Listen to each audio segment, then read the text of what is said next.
أعوذ بالله من الشيطان الرجيم. بسم الله الرحمن الرحيم. عما يتساءلون عن النبأ العظيم الذي هم فيه مختلفون. كلا سيعلمون ثم كلا سيعلمون. ألم نجعل الأرض مهادا والجبال أوتادا وخلقناكم أزواجا وجعلنا نومكم سباتا وجعلنا الليل لباسا وجعلنا النهار معاشا وبنينا فوقكم سبعا شدادا وجعلنا سراجا مهاجا وانزلنا من المعصرات ماء ثجاجا لنخرج به حبا ونباتا.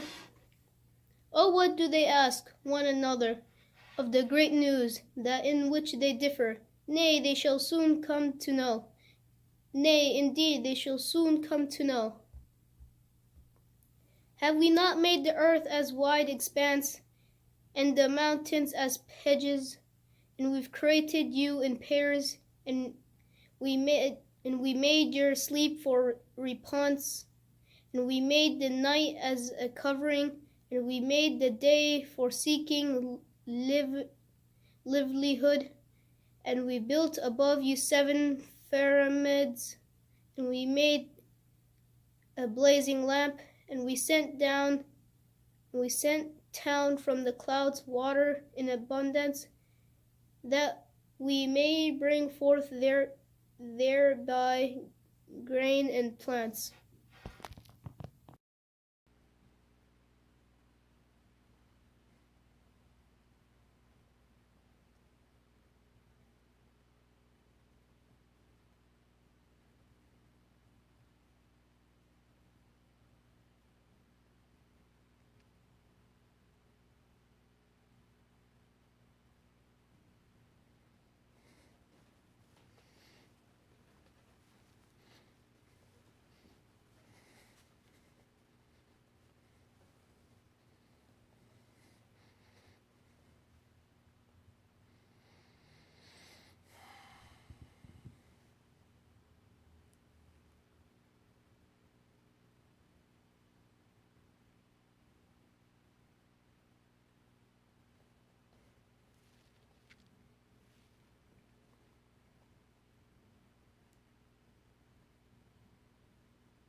Inshallah, we'll start in just about a minute.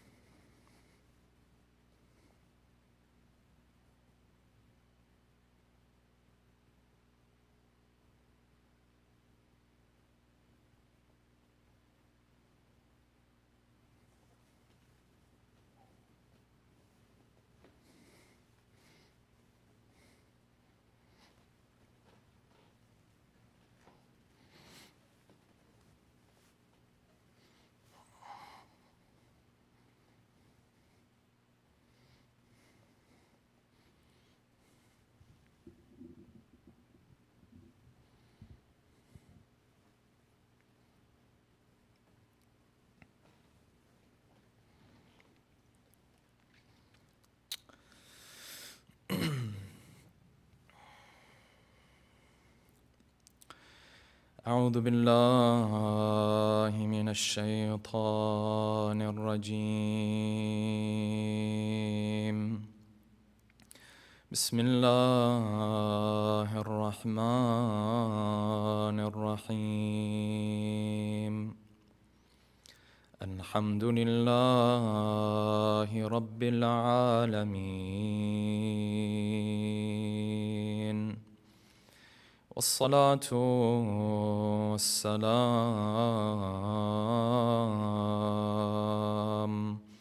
على سيدنا ونبينا وحبيب قلوبنا وشفيع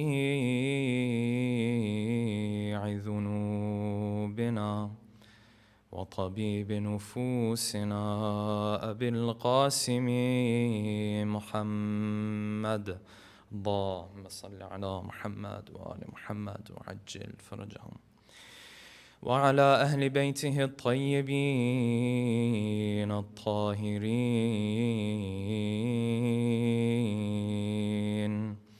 واللعنة الدائم على أعدائهم أجمعين.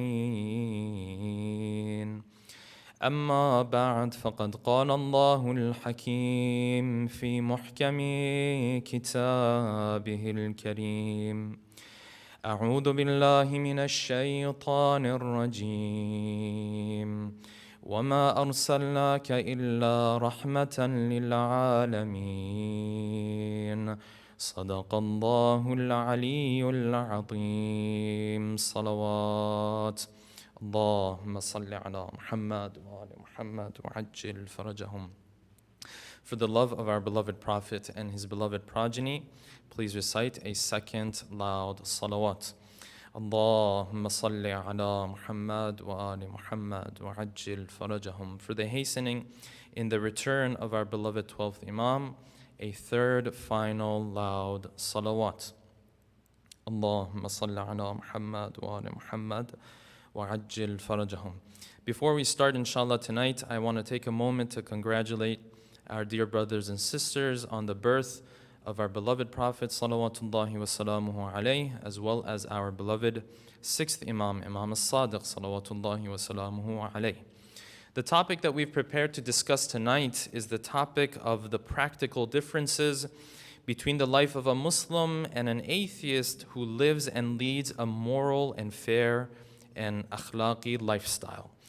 Tonight being the birth of the Prophet and Imam as-Sadiq, we want to take some time to appreciate their legacy and to honor them. These are two individuals who play the biggest roles in us believing in the theology that we believe in us believing in the aqa'id that we believe in today. One of them is the Prophet, who is the founder of the religion, who is the one who conveyed the message from the Prophet, from Allah subhanahu wa ta'ala directly to us. And the second is Imam as-Sadiq, who has played such a key role in helping us understand the theology of the Ahlul Bayt. Before the sixth Imam was there, of course the Shia as a group were there, there's no doubt about that. But the theological backbone of the Shia school of thought, when you look at our literature and our heritage, you find that it comes from the sixth Imam salawatullahi wa salamu alayhi, because of the freedom and because of the liberty and the opportunity that he had to preach and spread the message of the school of Ahlul Bayt. And if we want to honor them on a night like this, the best way to do that would be to honor their legacy, the thing that they worked so hard for, the thing that they sacrificed so hard for. When you look at the Prophet, while he was alive, he went through so many trials and tribulations, and you find that his masa'ib and his sacrifices and his loneliness did not end when he left this world. Even today, you will find there are those who mock the Prophet, they call him different names, and they try to put out the light of the religion of Islam. And at the same time, with all of this that is happening that we read about in the world today, and with all of the shortcomings that we as Muslims have had in introducing who the Prophet is, still you find the message of the Prophet is alive, still you find the memory of the Prophet salawatullahi wa salamu alayhi is alive. But if we want to appreciate the legacy of the Prophet and appreciate the legacy of Imam as-Sadiq, the best way to do that is to appreciate this religion of Islam, which is what they worked so hard for it to get to us today. And important to do that, we have to understand how Islam is a blessing for us, how Islam affects our lives not just in the next world, but even in this world as well. The Quran is very clear about this, brothers and sisters. Islam does not look at itself as a burden alongside the other burdens of the life of a believer. Islam looks at itself as a blessing for the life of a Muslim. And that's why in the verses of the Quran, when there were people who used to come to the Prophet, they used to tell the Prophet that you are in debt to us, Islam is in debt to us because we started to believe in you. You find Allah subhanahu wa ta'ala in the verses of the Quran, He tells the Prophet to tell them that you are not to say that Islam is in debt to you. In fact, you are in debt to Islam because of this blessing that we sent upon you. You believed in Islam, but this was a blessing from Allah subhanahu wa ta'ala. And the question is, how is Islam a blessing for my life in this world? Of course, the next world is a separate discussion altogether. How does Islam affect my life in this world? And even more so, how do we answer this question in today's world? And in order to delve into this topic, we'll propose the following questions and provide answers to them, inshallah. Number one, how was Islam a blessing for the time or for the people of the time of the Prophet salawatullahi wasalamu alayhi? Number two, why was it that the Arabian Peninsula, where the focal point of Islam was, why was it that this area was not under the authority of any of the major empires before the Prophet emerged? Number three, how is Islam a blessing for us in today's world? How can I explain to my children how Islam affects their life in a practical manner today? Number four, does Islam only offer moral teachings? Or are there other teachings in Islam that make it a unique religion and a unique ideology and a unique lifestyle? Number five, what are the practical differences between a person who leads a Muslim life, who leads a life in which he is practicing Islam, as opposed to a person who might be an atheist, an agnostic, or a non-religious person, a person who believes in God but does not believe in any particular religion? What are the practical differences between the lives of these two individuals? If both of them are moral individuals, if both of them don't lead, don't lie, they don't steal, they don't cheat, then what's the difference between these two? And number six, if we didn't have the religion of Islam, could science itself and could the human being with its own intellect provide us with a moral framework?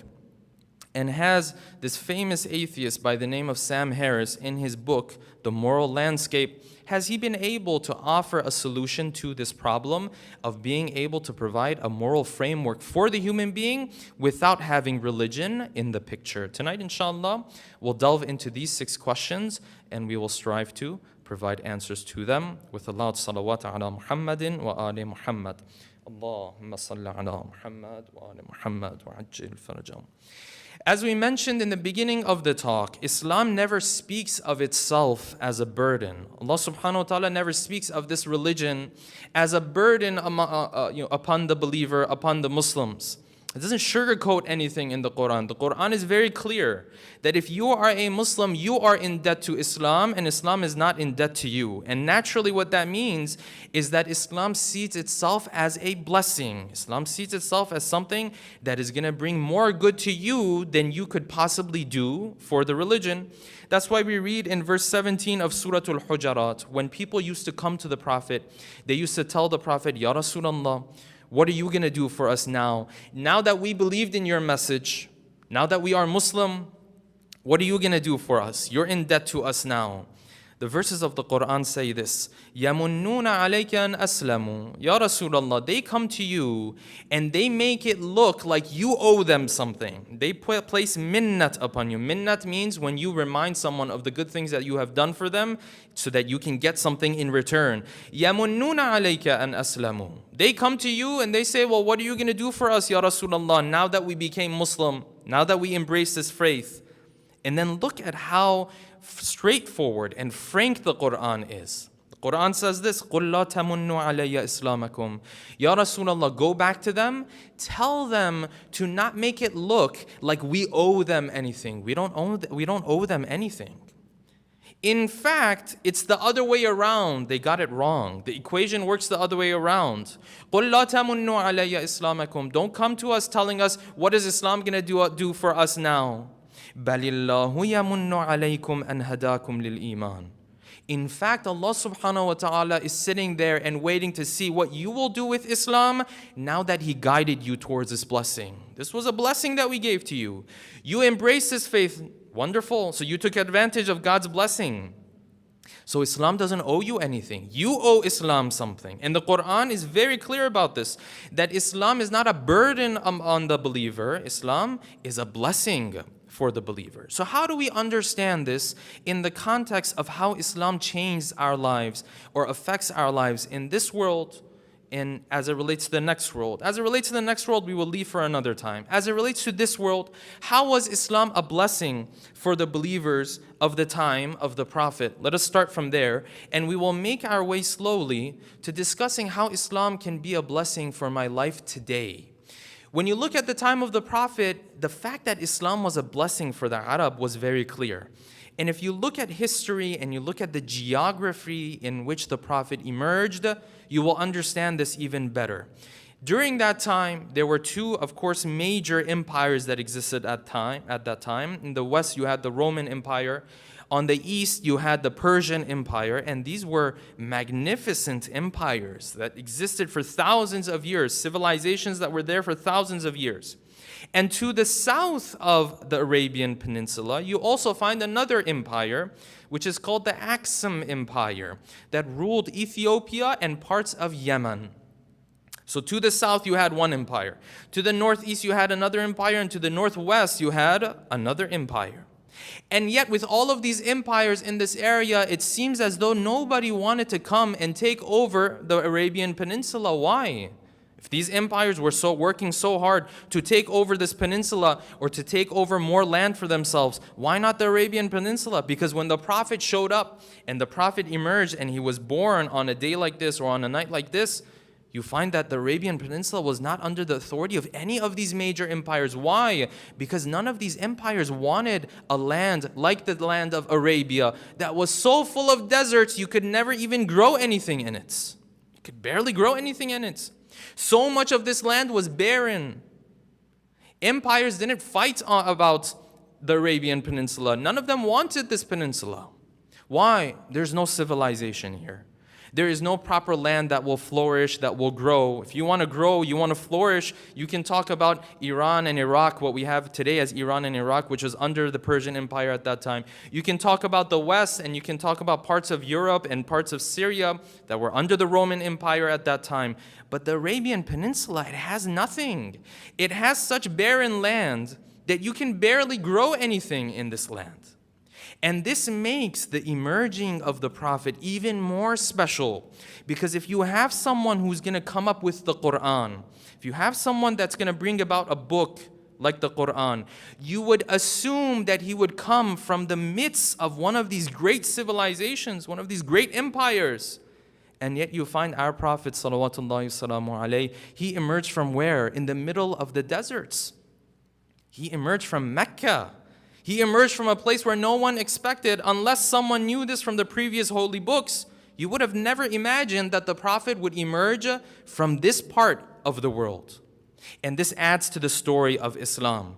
And this land was so barren, this land was so difficult to deal with, it was so difficult to grow things in this land, that you find when the Prophet started his mission and the kuffar were going to now ask him for miracles, they started to think, what type of a miracle can we ask him for that if he were to make it happen, because they knew what he was saying was true, but they were thinking beyond the miracle. They didn't care about the miracle.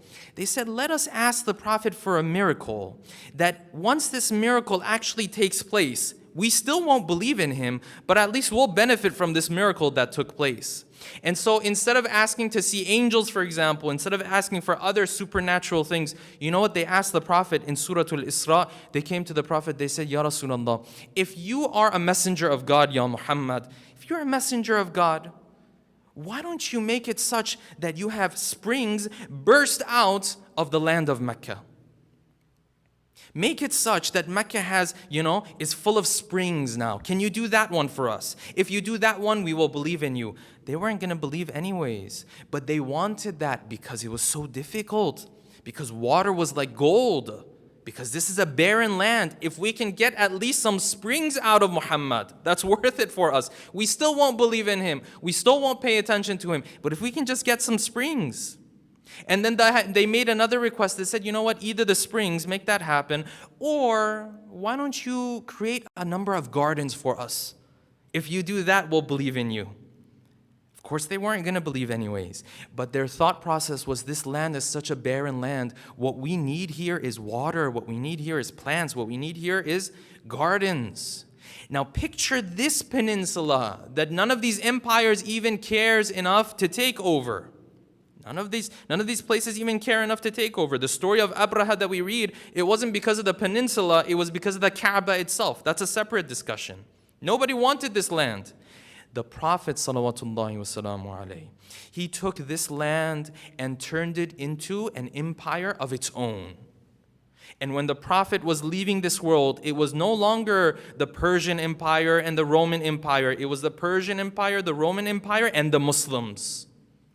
And they had now turned into a political and social power and player in the region and in the world at that time. This is what the Prophet did. And the Quran is very clear about this, that what the Prophet did for you all are always in debt to the Prophet, referring to the Arab of that time. You are in debt to the Prophet because before the Prophet came, you were nothing. Or as Ali ibn Abi Talib says in some of his khutbahs, you used to drink polluted water and you used to eat lizards for your lunch. This is what you used to do. You used to have reptiles as your food. And then Islam came and put together your powers, put together your cause, turned you into one unified power, and you became a power in the world. And when you read history, it's astonishing how fast Islam grew after the Prophet ﷺ, as well as during his life. He was dealing with a peninsula that was full of scattered tribes, each one of them doing their own thing. And the Prophet brought all of them under the flag of Islam. And the Quran speaks about this because these same people who belonged to different tribes and they had loyalty to their own tribes, every now and then this loyalty to their own tribes would pop up. It would start to show itself even after Islam had come into the picture. And so the Prophet's mission was to remind them over and over again, listen, you're no longer part of Quraysh. He's no longer part of Aus. He's no longer part of Khazraj. You're not Bani Hashim, Bani Umayyah, Bani this, Bani that. That's over. You're part of Islam now. And being part of Islam, you have to be unified. And that's why we read the Quran says, remember, telling the Arab of that time, remember the blessing that we brought to you. What blessing is this? The Quran continues to explain. Remember those times where you used to constantly be fighting against one another. This has to do with Aus and Khazraj, these two tribes that were there in the city of Medina, that historians say they had up to 20 different battles with one another. And one of the major ones took place before the Prophet came to Medina. And Islam says, listen, we unified you. And later on, whenever they had these issues bubbling up again, you find that the Prophet would remind them again, this was a ni'mah that we gave to you. We took you and we made you brothers of one another.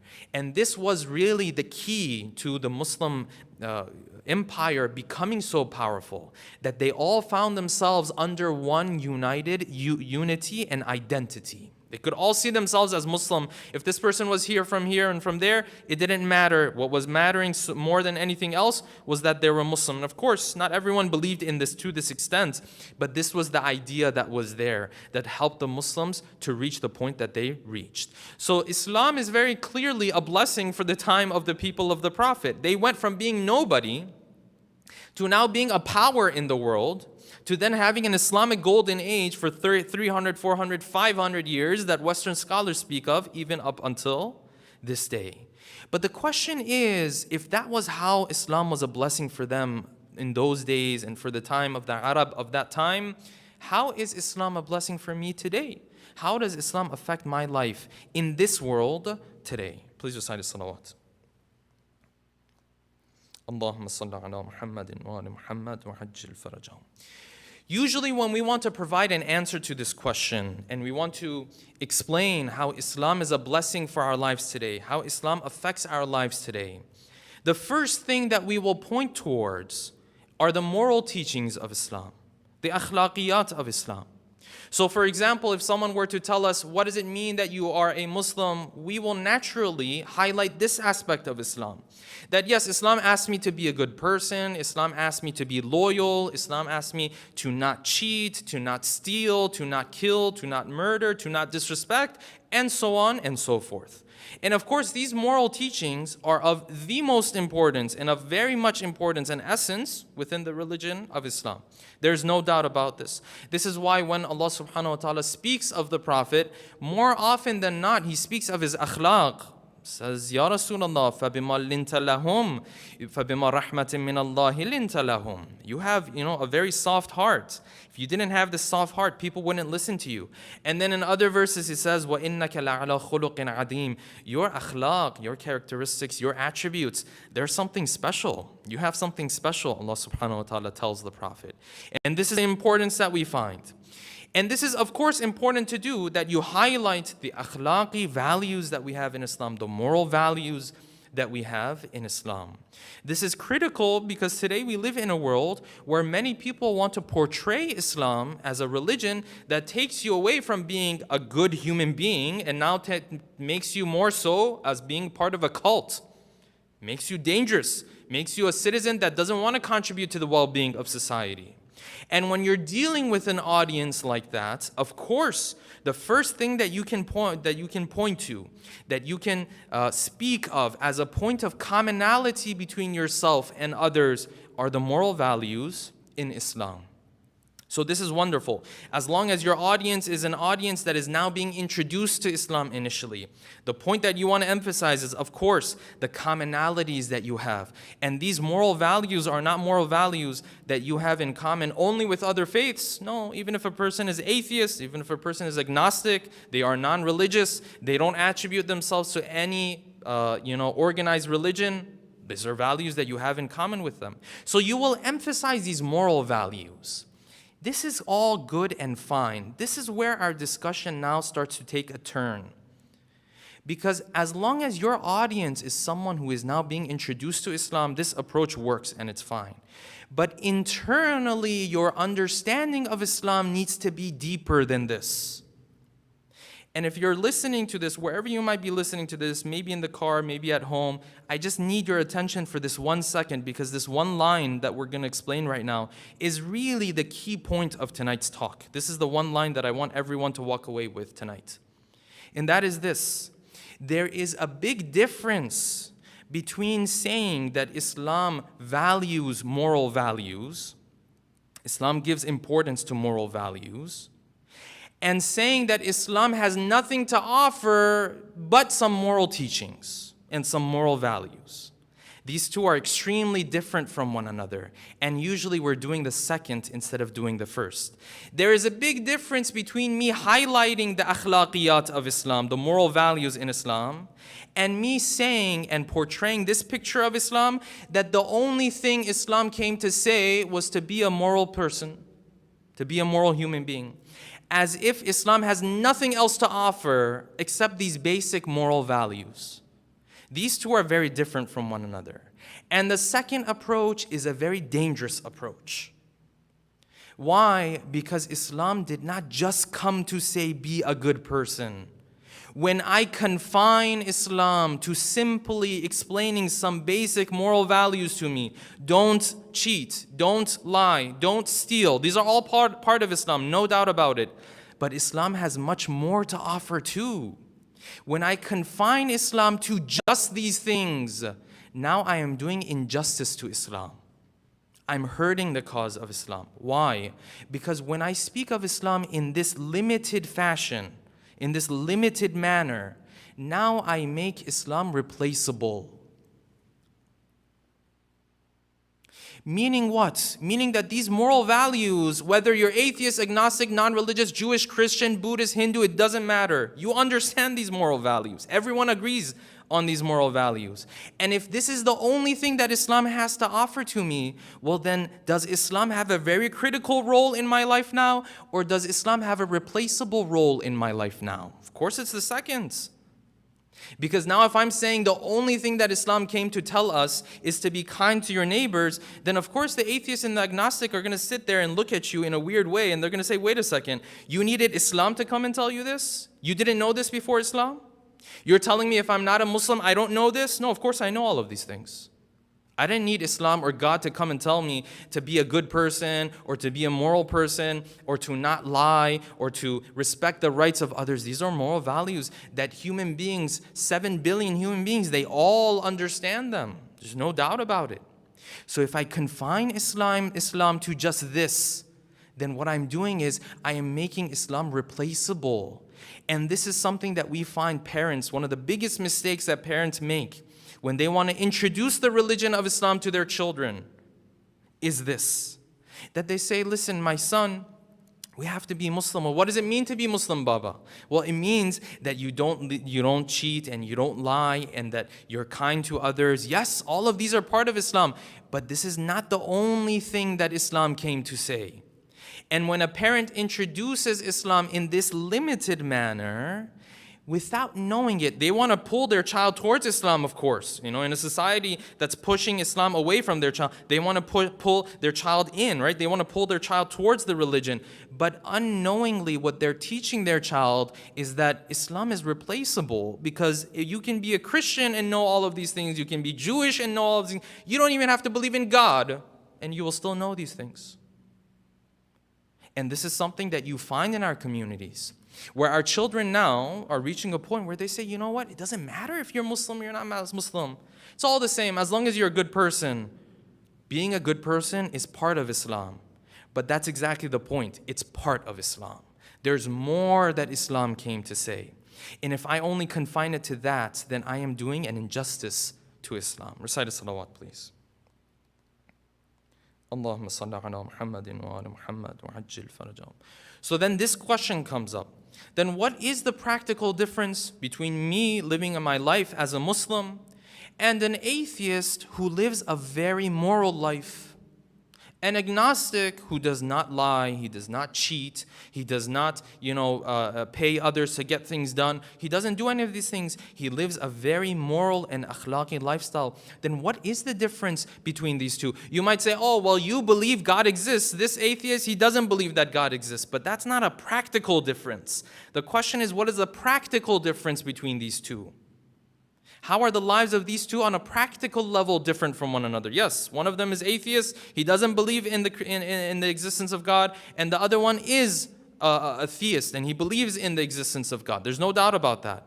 But practically, how does this affect their lives? This is what we have to delve into. If we want to understand how Islam affects our lives, we have to have a broader understanding of the teachings that Islam is here to offer to us.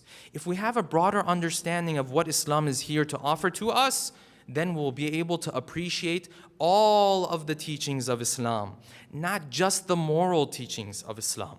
And so when you ask scholars and you ask them, what are the teachings that Islam has to offer? They will tell you that Islam's teachings, based on one categorization, it can be categorized in 3 main categories.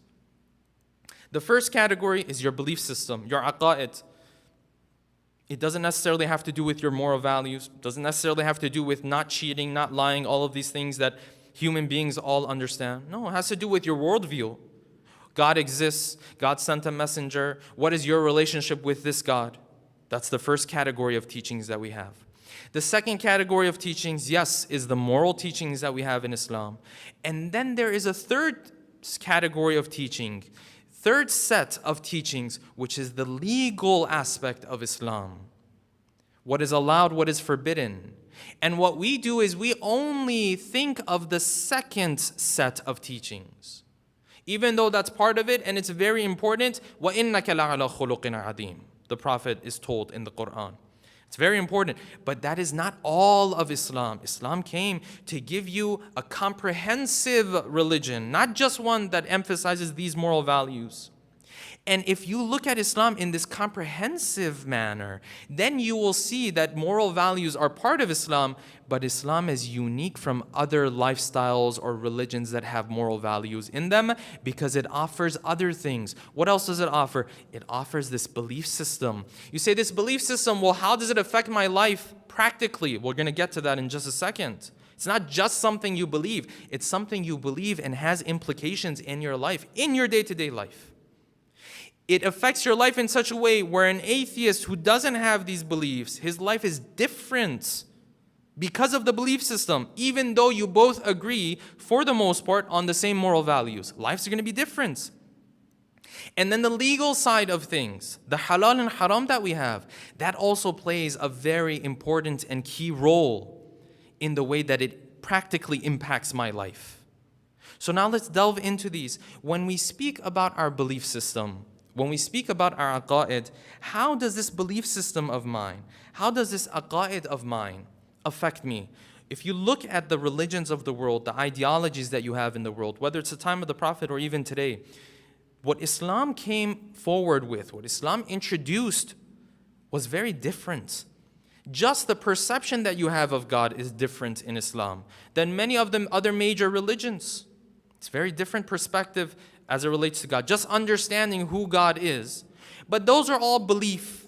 How does that impact my life on a day-to-day? Number one, the first of these, is that you having this belief system that you have, that God was there and then He created you and then there's a goal in mind and you have to act upon certain teachings. All this belief system that we have. One of the biggest ways that it impacts your life on a day-to-day basis is that you have a purpose in life. Your life has meaning. Even when it looks around you as if there is chaos going around you in life, because of this belief system, it keeps you sane that there is a meaning to life. There is a reason for things that are happening. Allah subhanahu wa ta'ala had a plan in mind for me. I didn't just come to be, for example, through natural selection.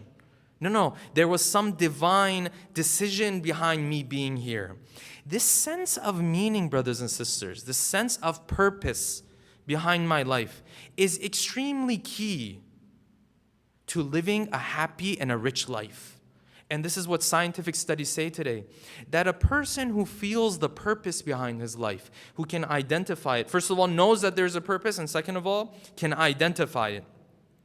This person's life is much happier than the one who cannot identify any purpose for his life. This person is lost in this world. Something in the wiring of the human being. Now, we might refer to it as fitra. Another person might refer to it as our evolutional process. Doesn't matter how you refer to it. Something in our wiring is built in such a way that if we feel like something doesn't have meaning or doesn't have purpose, it will be difficult to even spend time on it. You can't even spend time on it. You take an athlete who's willing to make all of the sacrifices in the world, take away his purpose, and he will sit there like a dead person. He will sit there like a corpse all of a sudden. Doesn't matter for him anymore. I'm putting all this effort in for what? What's going to happen? Allah subhanahu wa ta'ala tells you through Islam, listen, there's a very good purpose. There's a very good meaning. That's why this life, you have to take advantage of it. Because it's going to be so special for you. This opportunity is such a unique opportunity that you're supposed to take advantage of every single moment of it. Well, what is this? Well, there's a status that we have prepared for you. You're supposed to elevate yourself from this material status to a spiritual status, and that you will take advantage of pleasures in heaven that you can't even imagine. So this is a purpose. This is meaning in my life now. I'm here to be the representative of God. That's a purpose. That's meaning that my life has.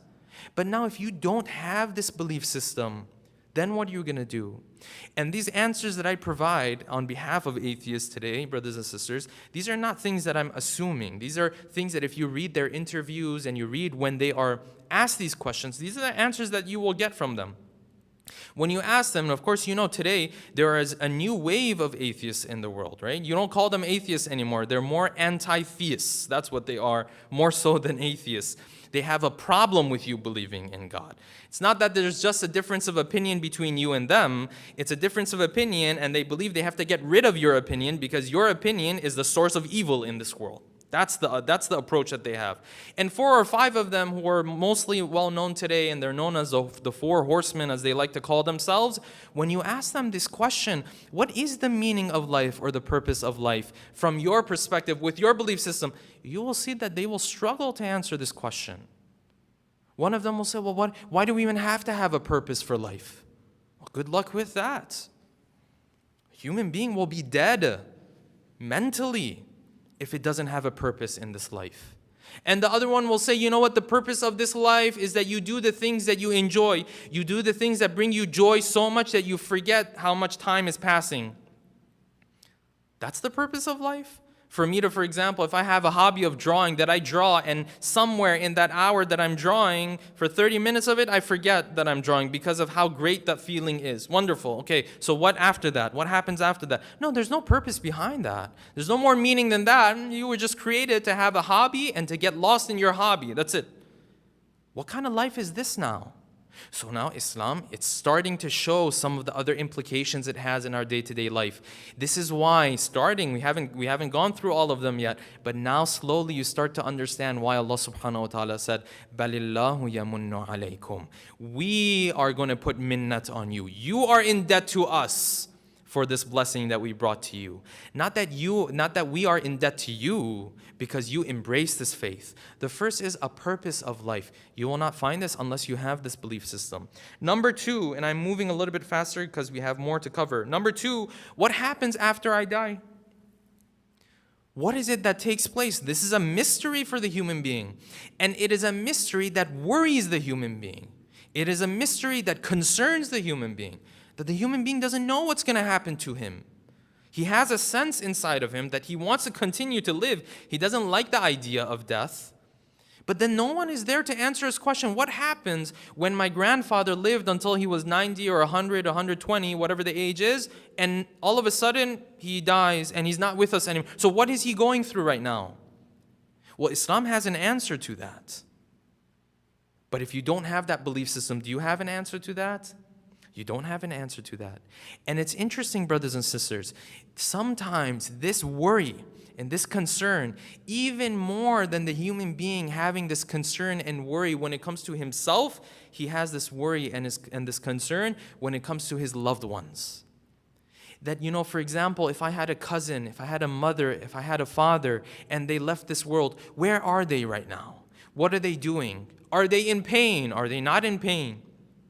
For us as Muslims, we have answers for these questions from Quran and Ahlul Bayt. But if you don't have this belief system, well then you're stuck, you're lost. I just spoke to a father 3 or 4 months ago who had lost a 13-year-old. Yes? And unfortunately, we heard in our community a 15-year-old not too long ago. But this that I'm sharing, it has to do with another father who lost a 13-year-old. And when he lost his 13-year-old and I was speaking to him, amongst the first things that he said, you know what, Shaykh, you know what bothers me more than anything else? What bothers me is that I want to know where my child is and that he's being taken care of. That's how a parent thinks. That's how a mother and a father thinks. And they are not to blame for that. That's completely natural. They were tasked with the task of taking care of their children in this world. Now that this child is no longer here, the father is constantly thinking and the mother is constantly thinking, what's happening to my child right now? What's going on with my child right now? And if you're not a believer, do you have an answer to that question? No. But if you are a believer and then you go to the ahadith of the Ahlul Bayt, then the ahadith of the Ahlul Bayt bring a calmness and a tranquility to your heart like none other. Because when they asked the same question of Imam as-Sadiq, what did he say? They asked him, they said, Ya Ja'far ibn Muhammad, is it true that a mu'min leaves this world when he doesn't want to leave this world? Is he ever forced to leave this world? Is that true? The 6th Imam said, no, it's not possible. He said, Yabna Rasulullah, we see so many people, they didn't want to die, and then they died, they left us. What do you mean it's not possible? He said, no, you don't understand what's happening. When this person is about to leave this world and Malakul Maut comes to him, and this person initially he feels frightened a little bit. Initially he starts to get worried. Death, it's unknown to him in the way this world is known to him. And he gets worried, and then Malakul Maut turns to him and says this, إِنَّهُ إِذَا أَتَاهُ مَلِكُ الْمَوْتِ لِقَبْضِ رُوحِهِ جَزِعَ. He gets worried, but then he says this, فَيَقُولُ لَهُ مَلَكُ الْمَوْتِ. And then Malakul Maut says this, يَا وَلِيَّ اللَّهِ لَا تَجْزَعَ. You are a friend of Allah subhanahu wa ta'ala. You have nothing to worry about. You have nothing to be concerned about. لَا تَجْزَعَ. And then he says this, فَوَالَّذِي بَعَثَ مُحَمَّدًا.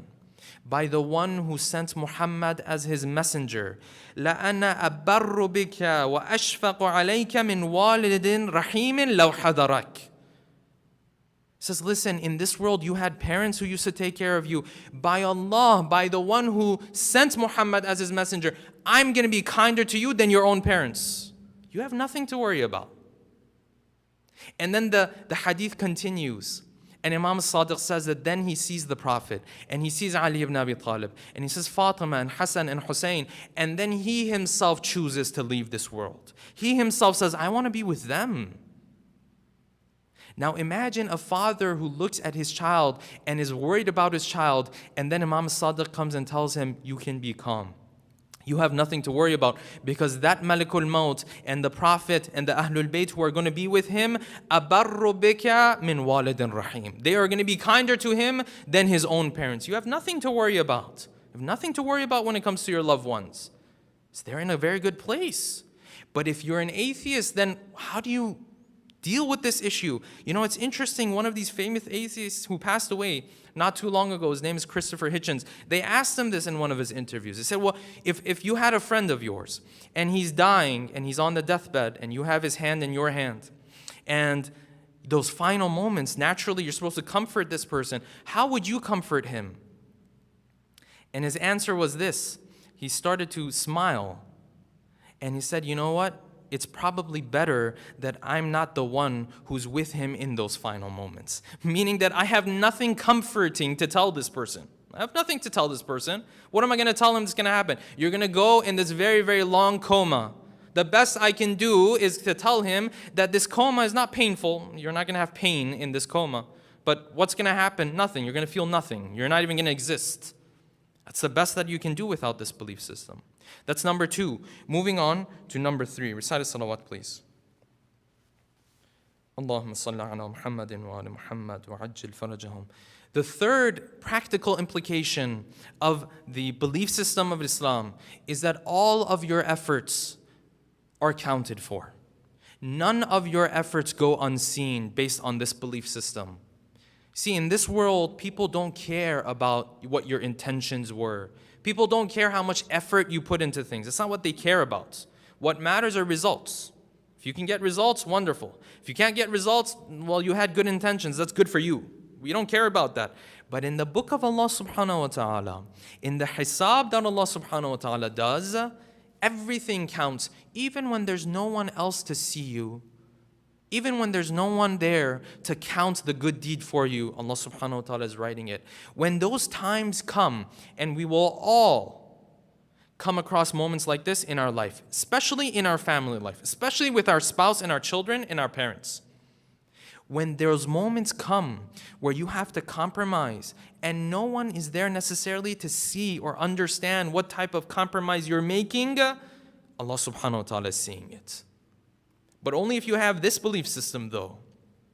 If you don't have this belief system, is there anyone to see it? No, no one cares.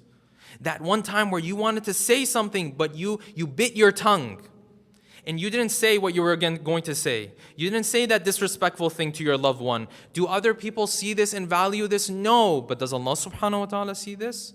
Yes. He is the one who sees all of this. None of your efforts are in vain. None of the times that you compromise, none of the times that you might feel like you're right, but because it's a minor issue, you give your spouse the feeling that they are right. None of those times go unnoticed from the perspective of Allah subhanahu wa ta'ala. And that's why Luqman, when he is speaking to his son, he says, Ya bunay, innaha in taku mithqala habbatin min khardalin. If it's the smallest of the good deeds, fatakun fi sakhratin aw fi samawati aw fil ard. If it's in the heavens, the earth, beneath a rock, ya'ti bihallah. Allah subhanahu wa ta'ala will bring it for you. None of your efforts go unnoticed. He's watching everything. Doesn't this practically impact my life every single day? Yes, absolutely. It impacts my life every single day because I can sacrifice now even though I know that other people may not know that I'm sacrificing. I can do things for my child even though my child right now, he doesn't understand the sacrifice I'm making for him. And in fact, children will never understand the sacrifice that parents have made for them. They should try to understand it, but in reality, they will never understand it, maybe until they have children of their own, maybe a little bit. So this belief system impacts my life now. Number 4, and the last one that inshallah we'll speak of, is comforting the pain that I'm going through. Knowing that Allah subhanahu wa ta'ala is there when I'm going through pain, when I'm going through difficulty. Knowing that He is there when I have no one else to turn to. Allah subhanahu wa ta'ala in Joshan Kabir says, Allah subhanahu wa ta'ala, Rafiqa man la rafiqa lah. He's the one who's there with you when no one else is there with you.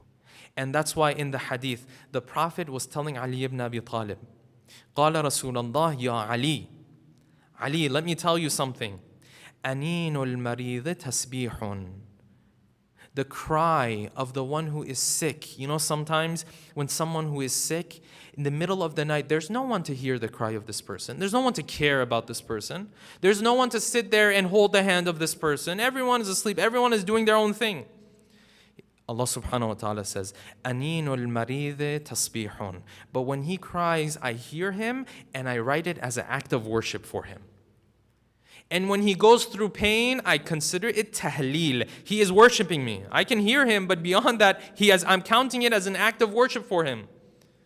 Comforting the pain that a person is going through. Only if you have this belief system though. You see now Islam is a blessing because it doesn't just point out some moral values that we can understand with our own mind. There's more that Islam offers to us, brothers and sisters. And then beyond that, when you look at the hadith of the Ahlul Bayt, you find the way that they used to comfort the pain of their followers. Ali ibn Musa al-Rida, in a beautiful hadith, he says, you know what? He was speaking to one of his companions. He told his companion, he said, it never happens that one of our Shia becomes sick and that we don't feel pain because of his sickness, no matter where he is in the world. And there is never a time where one of our Shia gets sad unless that we also become sad because of his sadness.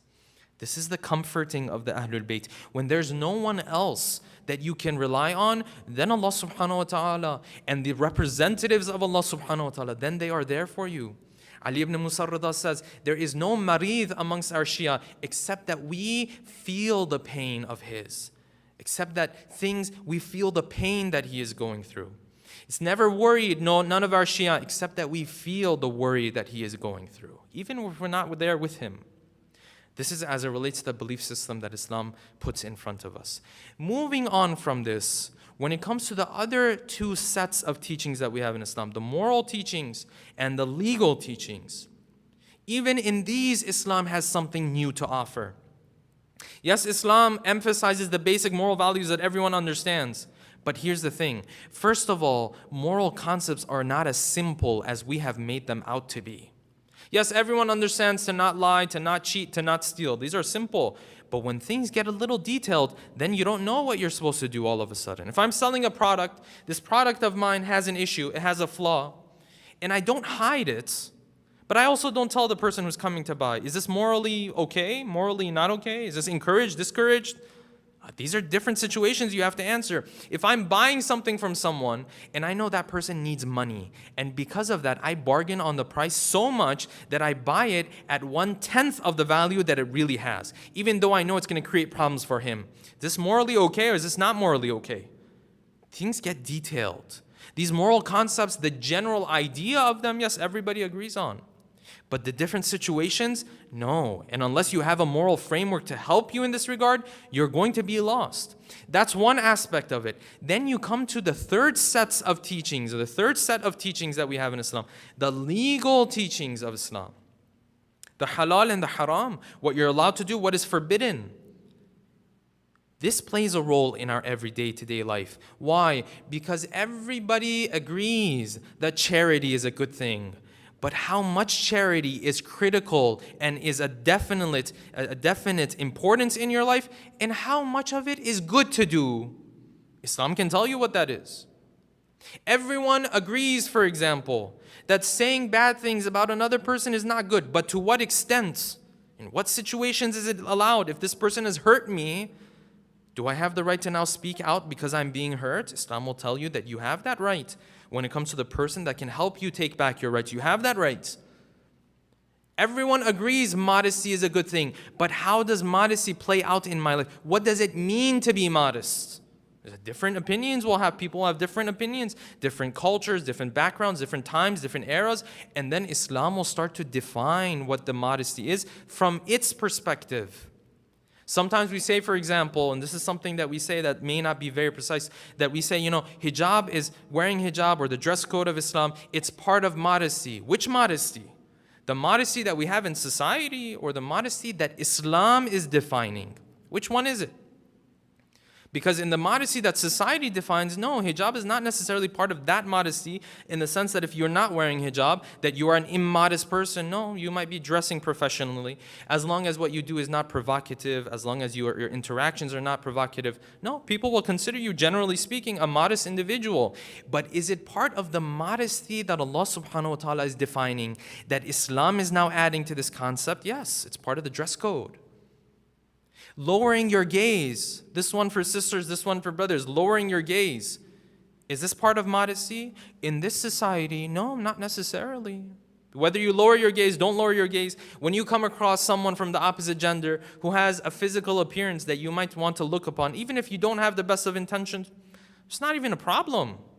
So yeah, it's part of life. It's part of your biology. Go ahead and, whatever you want to do.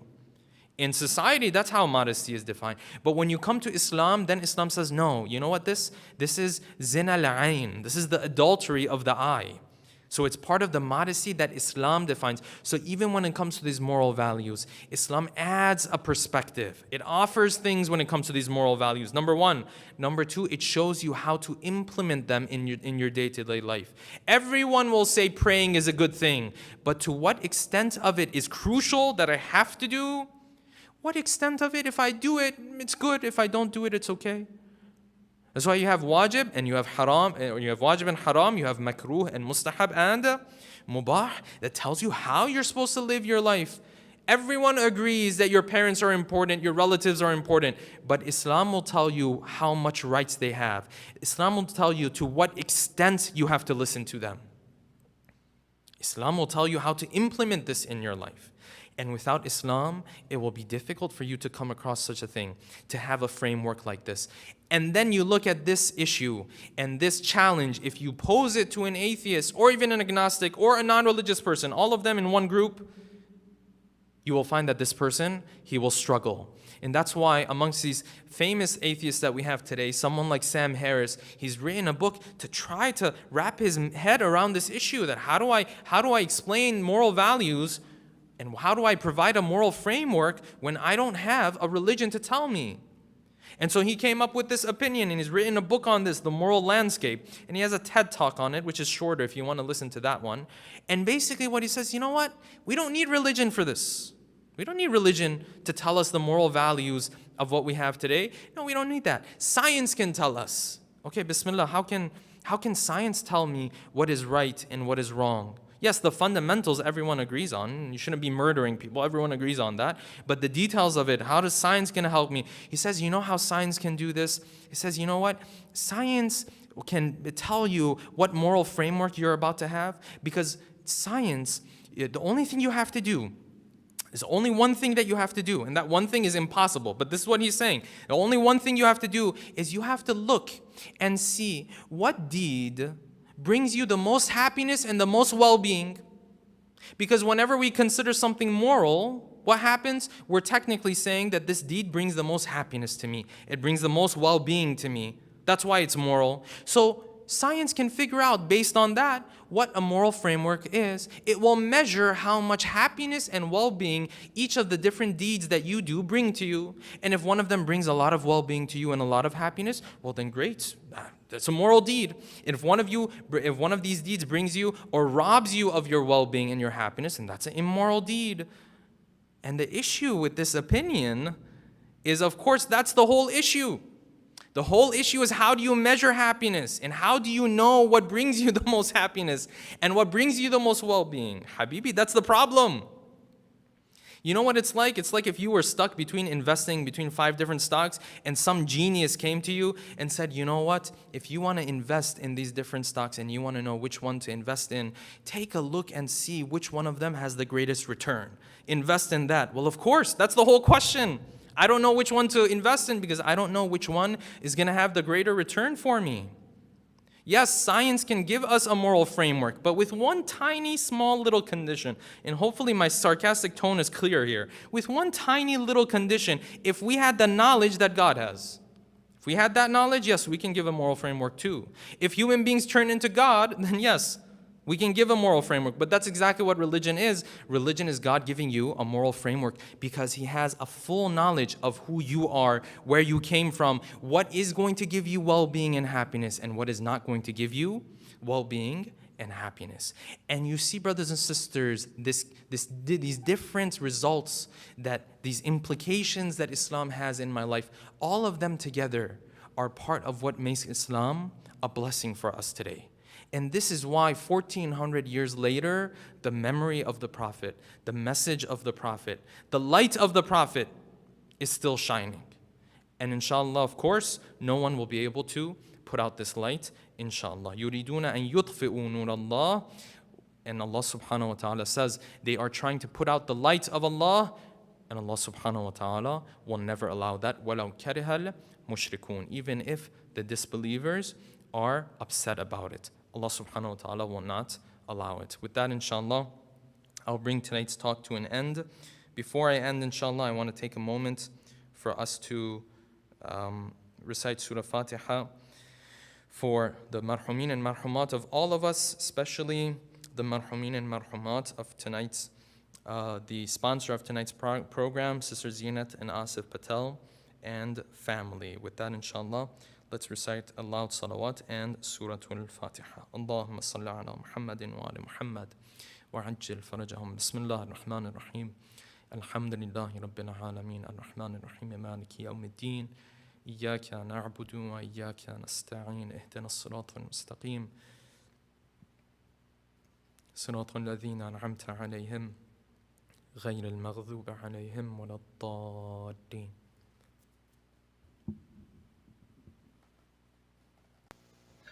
औज़ुबिल्लाहि मिनश्शैतानिर्रजीम बिस्मिल्लाहिर्रहमानिर्रहीम अस्सलामु अलैकुम या अली मदद।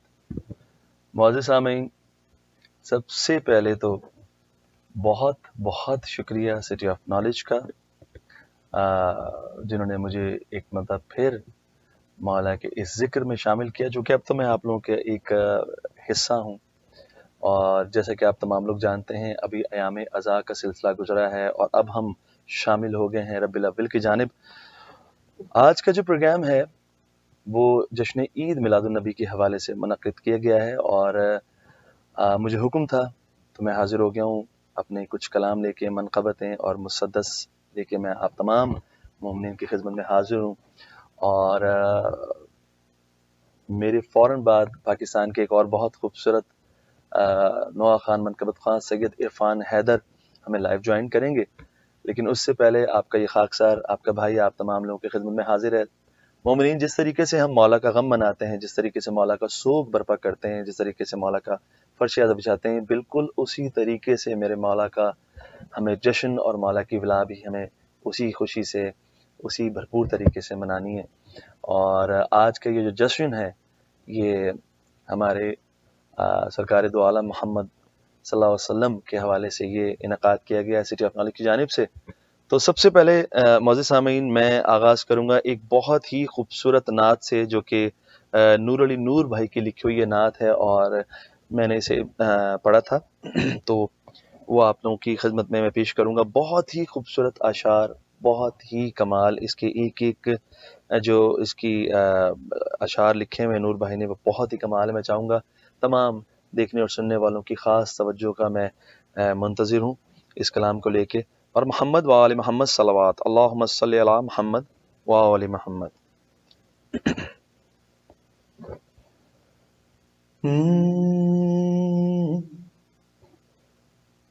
پے بخشش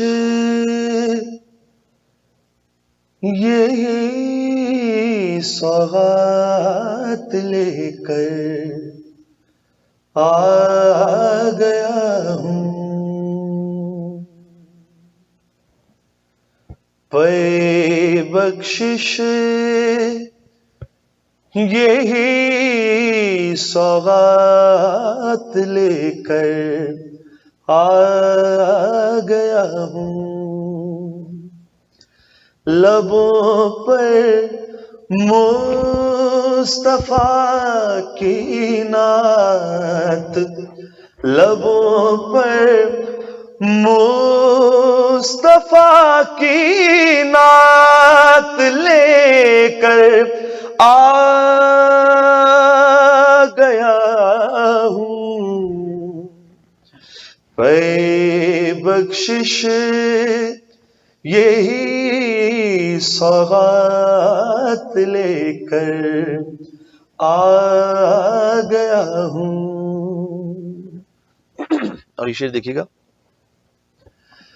میں کچھ اشعار لایا تھا ثنائے مصطفیٰ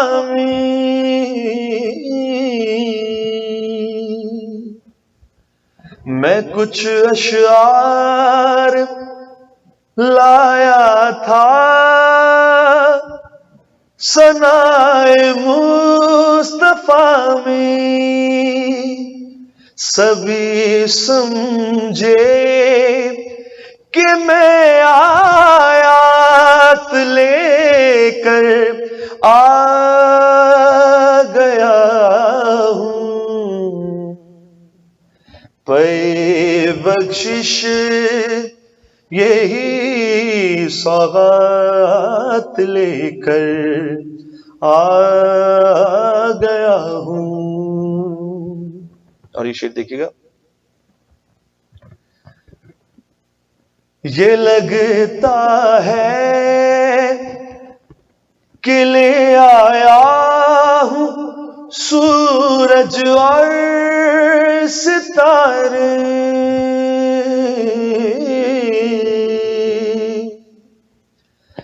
یہ لگتا ہے کہ لے آیا ہوں سورج اور ستارے. مدینے سے جو میں ذرات لے کر آ گیا ہوں. پے بخشش یہی سوغات لے کر آ گیا ہوں. گداگر تھا مگر میں آج شاہوں سے ہوں برتر.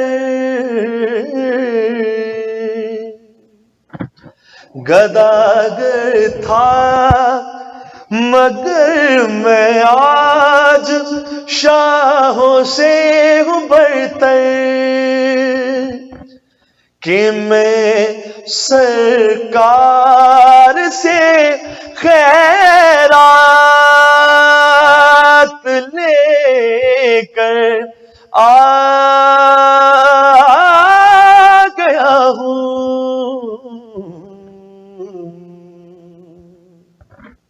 اور یہ شعر دیکھیے گا. رہے گا حشر تک اب میری تربت میں اجالا،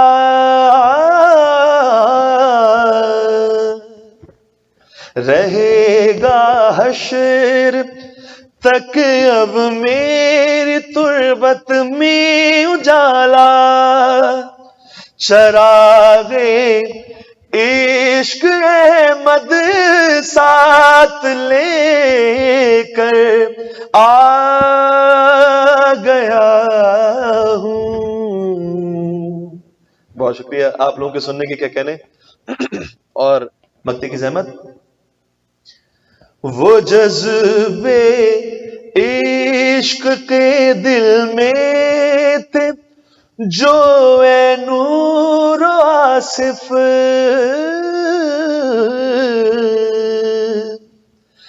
وہ جذبے عشق کے دل میں تھے جو اے نور و آصف، میں لفظوں میں وہ سب جذبات لے کر آ گیا ہوں۔ اللہم صلی علی محمد وعلی محمد۔ معزز سامعین، جیسا کہ آپ جانتے ہیں کہ نبی پاک صلی اللہ علیہ وسلم کا ذکر تو ہم نے آپ کو سنا دیا، اور نبی پاک کا ذکر ہو اور بی بی خدیجۃ الکبریٰ کا ذکر نہ ہو تو آئی تھنک کہ بات مکمل نہیں ہوتی میرے حساب سے، اور یہ ہے بھی۔ تو ایک بی بی خدیجۃ الکبریٰ کے حوالے سے ایک بہت ہی خوبصورت مسدس، وہ بھی نور علی نور بھائی نے لکھی ہے، اور آپ یقین جانیں کہ میں آپ تمام دیکھنے اور سننے والوں کی خاص توجہ کا طالب رہوں گا اس مسدس کو لے کے، اور پیش و خدمت بالکل نئی مسدس ہے، آپ لوگوں کی سماعت کی نظر پر۔ محمد وآل محمد صلوات، اللہم صلی علی محمد وآل محمد۔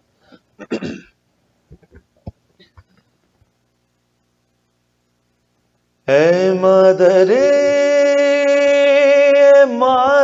زہرا، اے مادر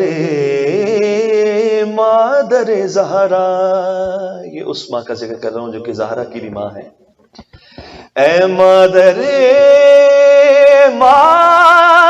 زہرا، اے مادر زہرا، ہے آج میری نظم کا عنوان ختیجہ، ہر شان میں ہے صاحب ذیشان ختیجہ، ہے دین پیمبر کی نگہبان ختیجہ، عمران کے ہوتے ہوئے عمران ختیجہ، عمران کے ہوتے ہوئے عمران ختیجہ، شایا ہو جو تیری وہ بیالاؤں کہاں سے، اے بی بی میں قرآن کی زبان لاؤں کہاں سے، اے مادر زہرا، اے مادر زہرا۔ ایک بند سننے والا ہے۔ آخر میں جو آیا ہے وہ نور ازلی ہے، جو دل ہے خفی ان کے لیے حرف جلی ہے، ہاں مریم سدرا کے لیے تو بھی بلی ہے، خود ابی ہاں تیری گودی میں پلی ہے۔ اور بیت دیکھیے گا، ادراک سے بالا ہے جو وہ قدر کہا ہے، اللہ نے خود تجھ کو شب قدر کہا ہے، اے مادر زہرا، اے مادر زہرا۔ اور یہ دیکھیے گا، آغاز ہوا کار رسالت تیرے گھر میں، پائی ہے محمد نے نبوت تیرے گھر میں، سامعین تاریخ بیان کر رہا ہوں. پائی ہے محمد نے نبوت تیرے گھر میں، روشن ہوئی قندیل ولایت تیرے گھر میں، نازل ہوئی قرآن کی آیت تیرے گھر میں، نازل ہوئی قرآن کی آیت تیرے گھر میں، توحید کا رستہ بھی تیرے گھر سے چلا ہے، یہ دین محمد تیرے ٹکڑوں پہ پلا ہے. اے مادر زہرا، اے مادر زہرا. اور یہ بند دیکھیے گا، 2 بند چھوڑ کے پڑھ رہا ہوں. جو حرف مؤخر تھا وہ تعجیل کو پہنچا،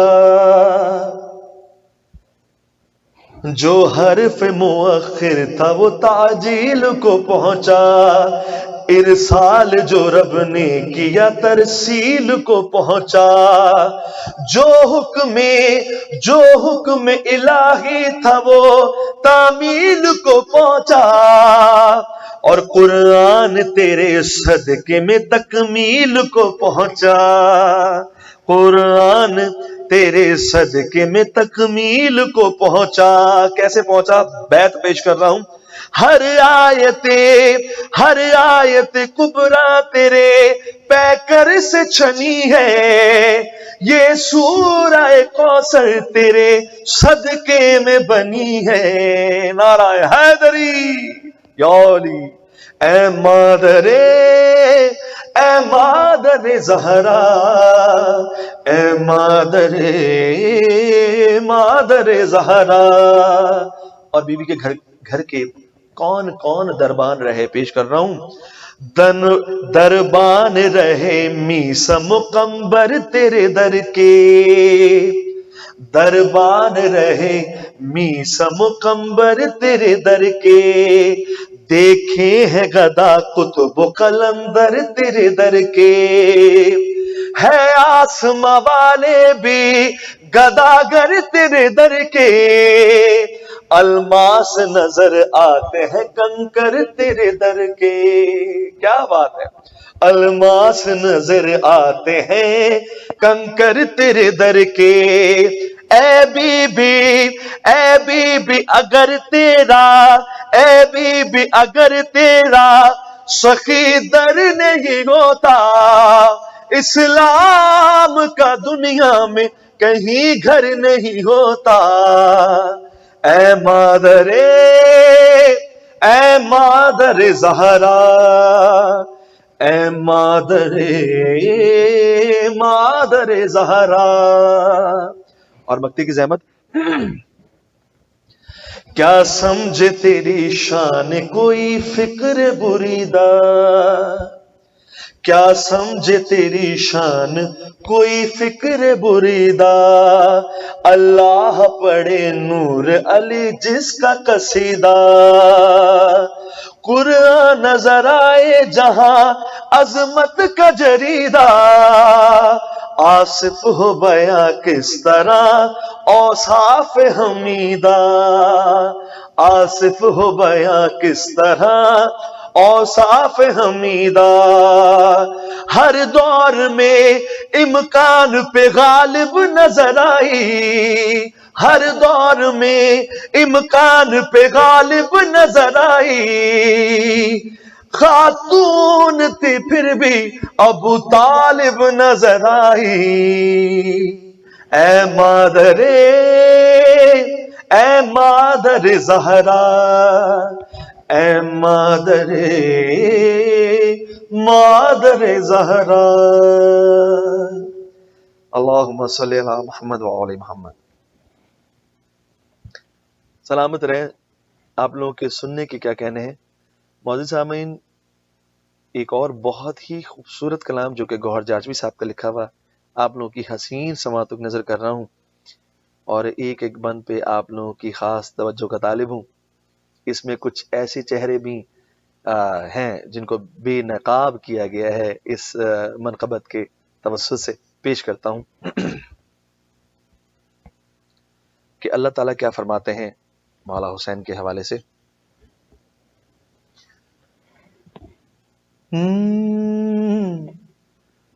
کہا اللہ نے یہ بادشاہ کربلا سے، کہا اللہ نے یہ بادشاہ کربلا سے، کہا اللہ نے یہ بادشاہ کربلا سے،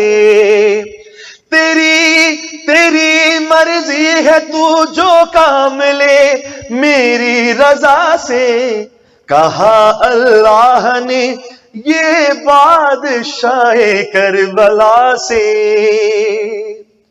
ادب سے سر جھکائیں گے سبھی حور و ملائک، ادب سے سر جھکائیں گے سبھی حور و ملائک، قیامت میں جب آئیں گے محمد کے نواسے، کہا اللہ نے یہ بادشاہ کربلا سے. اور یہ شعر دیکھیے گا، نہ بچ پاؤ گے دوزخ میں گرو گے یاد رکھنا، نہ بچ پاؤ گے دوزخ میں گرو گے یاد رکھنا، چلو گے کربلا سے تم اگر ہٹ کے ذرا سے، کہا اللہ نے یہ بادشاہ کربلا سے. تڑپتے ہی رہیں گے اب مقصر اور منافق. مولا علی کا فرمان ہے کہ منافق ہونے سے بہتر ہے کافر مر جاؤ، کیونکہ منافق کی بخشش نہیں ہے. تڑپتے ہی رہیں گے اب مقصر اور منافق، تڑپتے ہی رہیں گے اب مقصر اور منافق، بڑی مہنگی پڑے گی دشمنی ان کو دوا سے، کہا اللہ نے یہ بادشاہ کربلا سے، کہا اللہ نے یہ بادشاہ کربلا سے. اچھا جی، بطور خاص یہ شعر ہے کہ سمجھانا ہمارا فرض ہے، کوئی سمجھے یا نہ سمجھے یہ ان پہ ڈیپینڈ کرتا ہے. پیش کرتا ہوں اسی تسلسل میں رہ کے ایک بند. بہت سمجھایا تجھ کو کربلا آ جانا آیا، بہت سمجھایا تجھ کو کربلا آ جانا آیا،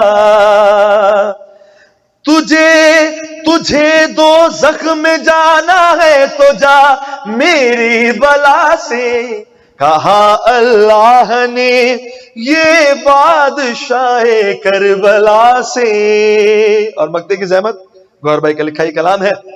رہے گا ماتم شبیر، کرے گا ماتم شبیر جو انسان گوہر، کرے گا ماتم شبیر جو انسان گوہر، ملے گا اجر اس کو بارگاہ فاطمہ سے، کہا اللہ نے یہ بادشاہ کربلا سے. پر محمد وآل محمد صلوات اللہم صلی علی محمد وآل محمد. آنیسٹلی آپ یقین جانیں کہ میں بہت خوش ہوں جس طریقے سے میں مولا کا سوگ اور غم مناتا ہوں، اسی طریقے سے میں مولا کا جشن مناتا ہوں. اور آپ تمام لوگ بھی یقیناً محظوظ ہو رہے ہوں گے، کیونکہ یہ بہت ہی نایاب، بہت ہی خوبصورت کلام ہے جو میں آپ کو سنا رہا ہوں. ایک اور بہت خوبصورت کلام جو کہ ہمارے گور جاجوی صاحب کا لکھا ہوا کلام ہے، پیش کرتا ہوں. ایک ایک بند اس کا بھی سننے والا ہے. بر محمد و آل محمد صلوات. اللہم صلی علی محمد و آل محمد و عجل فرجهم.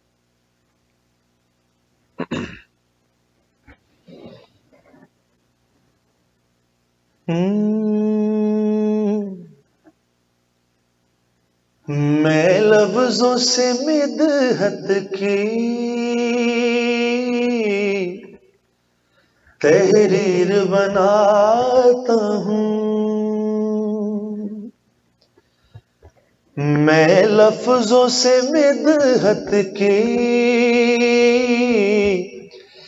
تحریر بناتا ہوں، قرطاس پہ جنت کی، قرطاس پہ جنت کی تصویر بناتا ہوں، میں لفظوں سے مدحت کی تحریر بناتا ہوں۔ اور یہ شعر دیکھیے گا، سردار جوانانی جنت کی ثنا کر کے، جنت کے جو سردار ہیں میرے مولا حسین اور مولا حسن ہیں، اس حوالے سے یہ بند ہے، سردار جوانانی جنت کی ثنا کر کے، سردار جوانانی جنت کی ثنا کر کے، ہر روز میں جنت میں جاگیر بناتا ہوں، ہر روز میں جنت میں جاگیر بناتا ہوں۔ اور بطور خاص یہ ہر ماتمی کے لیے یہ بند ہے، پیش خدمت ہے، میں ماتمی بندہ ہوں یوں حر کی طرح اپنی، میں ماتمی بندہ ہوں یوں حر کی طرح اپنی، خود اپنے ہی ہاتھوں سے تقدیر بناتا ہوں، خود اپنے ہی ہاتھوں سے تقدیر بناتا ہوں۔ آپ سلامت رہے سرکار، آپ لوگوں کے سننے کی کیا کہنے۔ اور یہ شعر سنیے گا، دشمن کے کلیجے کو کر دیتا ہے جو چھنی، دشمن کے کلیجے کو کر دیتا ہے جو چھنی، الفاظ سے میں ترتیب سے مصروں کو وہ تیر بناتا ہوں، ترتیب سے مصروں کو وہ تیر بناتا ہوں۔ اور یہ شعر بطور خاص ہے، جو بغض کے ماروں کو شعلوں میں جکڑتی ہے، جو بغض کے ماروں کو شعلوں میں جکڑتی ہے، جو بغض کے ماروں کو شعلوں میں جکڑتی ہے، الفاظ سے میں ایسی زنجیر بناتا ہوں، نعرہ حیدری یا علی یا علی، الفاظ سے میں ایسی زنجیر بناتا ہوں۔ اور مکتی کی زحمت، کرتا ہوں ثنا گوہر بس خاک شفا کی میں، کرتا ہوں ثنا گوہر بس خاک شفا کی میں، کرتا ہوں ثنا گوہر بس خاک شفا کی میں، اس طرح سے لہجے کو اکسیر بناتا ہوں، اس طرح سے لہجے کو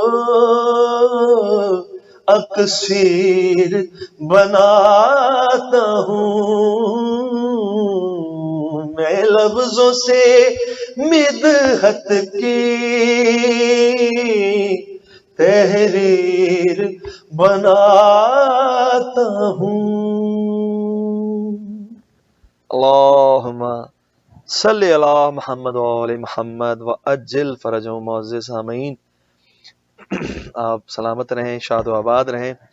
سامعین، مولا آپ لوگوں کو کوئی غم نہ دے سوائے مظلوم کربلا کے، اور آپ یقین جانیں کہ اس وقت جو میں آپ لوگوں کو مسدس سنانے لگا ہوں، اس کی میں تھوڑا سا آپ لوگوں کو وضاحت کر دوں۔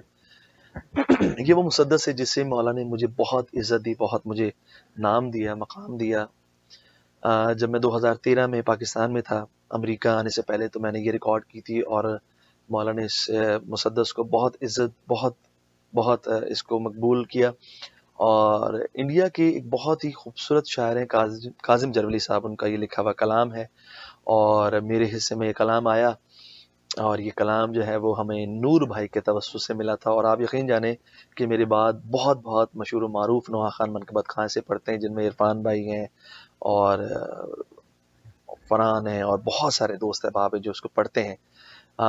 پیش خدمت ہے معزز سامعین، یہ اس لیے بہت خاص ہے کہ پھول کے حوالے سے یہ مسدس ہے، اور پھول بتا رہا ہے کہ وہ مولا کے ذکر میں کس کس طریقے سے استعمال ہوتا ہے، اور کیسے کیسے وہ اپنے فرائض سر انجام دیتا ہے۔ پھول باقیوں سے، دیکھیں پھول تو بہت سارے ہوتے ہیں، لیکن یہ پھول باقیوں سے منفرد کیوں ہیں، ڈیفرنٹ کیوں ہیں، پیش کرتا ہوں۔ اور میں چاہوں گا کہ سامعین، اس مسدس کے بعد میں پاکستان کا ایک اور بہت خوبصورت نام، بہت خوبصورت نوحہ خان، بہت خوبصورت منقبت پڑھنے والے جناب سید عرفان حیدر کو مدعو کروں گا، اپنے فوراً بعد ان کو آن لائن لوں گا میں، لیکن اس سے پہلے یہ آخری مسدس آپ لوگوں کی حسین سماعتوں کی نظر۔ اللہم صلی علی محمد و آل محمد۔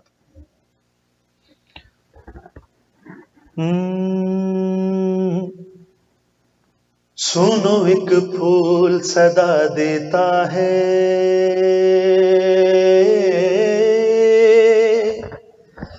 سنو ایک پھول صدا دیتا ہے،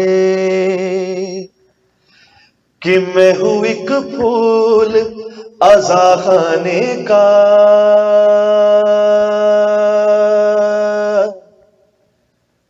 میں ہوں ایک پھول عزا خانے کا، میں ہوں ایک پھول عزا خانے کا، میں ہوں ایک پھول عزا خانے کا،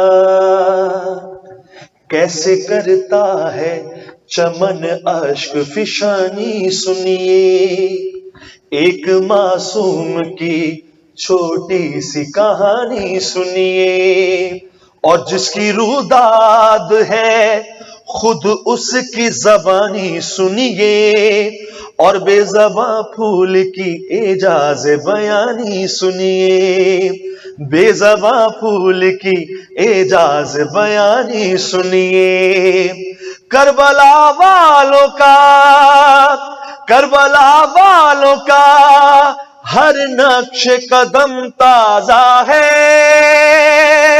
اور غنچۂ گل میں بھی شبیر کا غم تازہ ہے، میں ہوں ایک پھول عزا خانے کا، میں ہوں ایک پھول عزا خانے کا۔ ایک ایک بند پہ خاص توجہ۔ کربلا والے 72 پہ فدا رہتا ہوں، کربلا والے 72 پہ فدا رہتا ہوں، میں عزا خان کی چوکٹ پہ سجا رہتا ہوں، کربلا والے 72 پہ فدا رہتا ہوں، میں عزا خان کی چوکٹ پہ سجا رہتا ہوں، میں محرم میں سدا محو عزا رہتا ہوں، اور ذکر اصغر کی بدولت میں کھلا رہتا ہوں، ذکر اصغر کی بدولت میں کھلا رہتا ہوں، ایک بے شیر نے بخشی ہے یہ دولت مجھ کو، ہے محرم میں بھی ہنسنے کی اجازت مجھ کو، میں ہوں ایک پھول عزا خانے کا، میں ہوں ایک پھول عزا خانے کا۔ آپ سلامت رہیں، شاد و آباد رہیں، کوئی مولا غم نہ دے سوائے مظلوم کربلا کے۔ بطور خاص یہ بند ہے، لوگ تابوت کی چادر میں سجاتے ہیں مجھے۔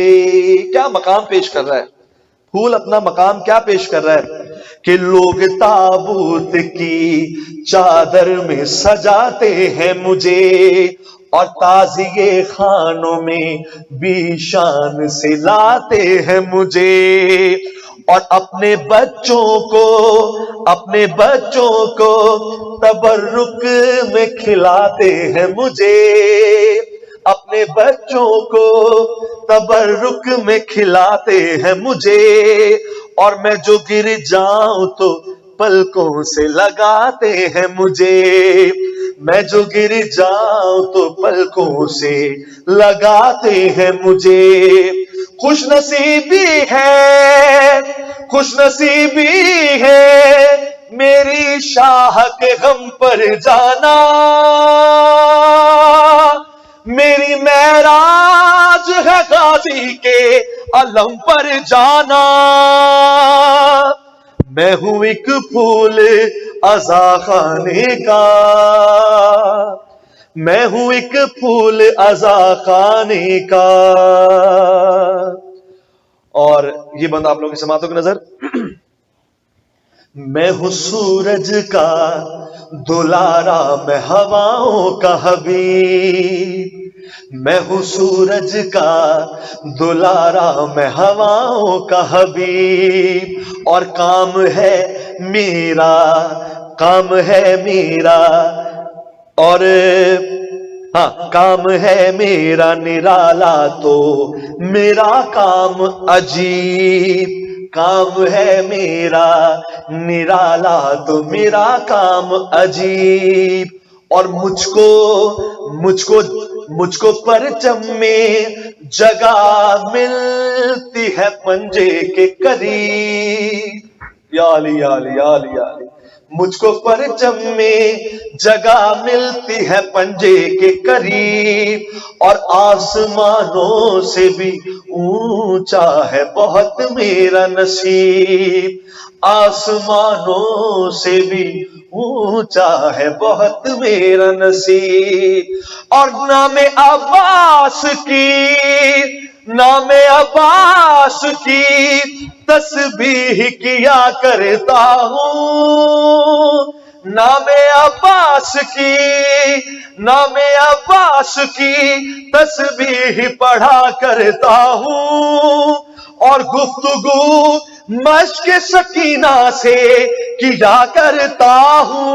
نعرہ حیدری یا علی، میں ہوں ایک پھول عزا خانے کا، میں ہوں ایک پھول عزا خانے کا۔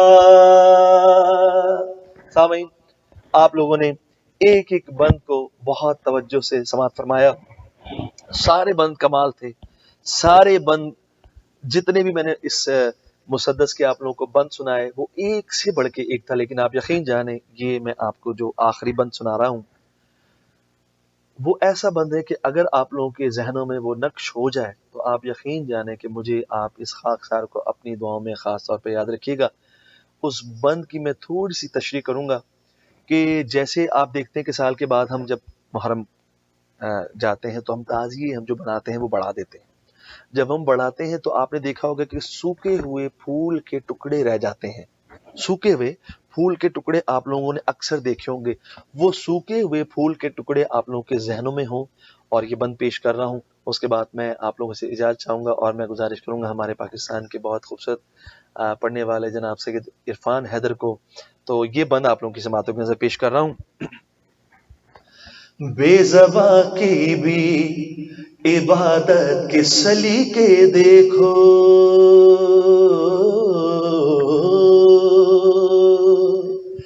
بے زباں کی بھی عبادت کے سلیقے دیکھو، میرا کعبہ میرا قبلہ میرے سجدے دیکھو، بے زباں کی بھی عبادت کے سلیقے دیکھو، میرا کعبہ میرا قبلہ میرے سجدے دیکھو، اور کتنے مضبوط ہیں کتنے مضبوط ہیں شبیر سے رشتے دیکھو، اور آؤ آؤ سامان عظامی میرے ٹکڑے دیکھو، آؤ سامان عظامی میرے ٹکڑے دیکھو۔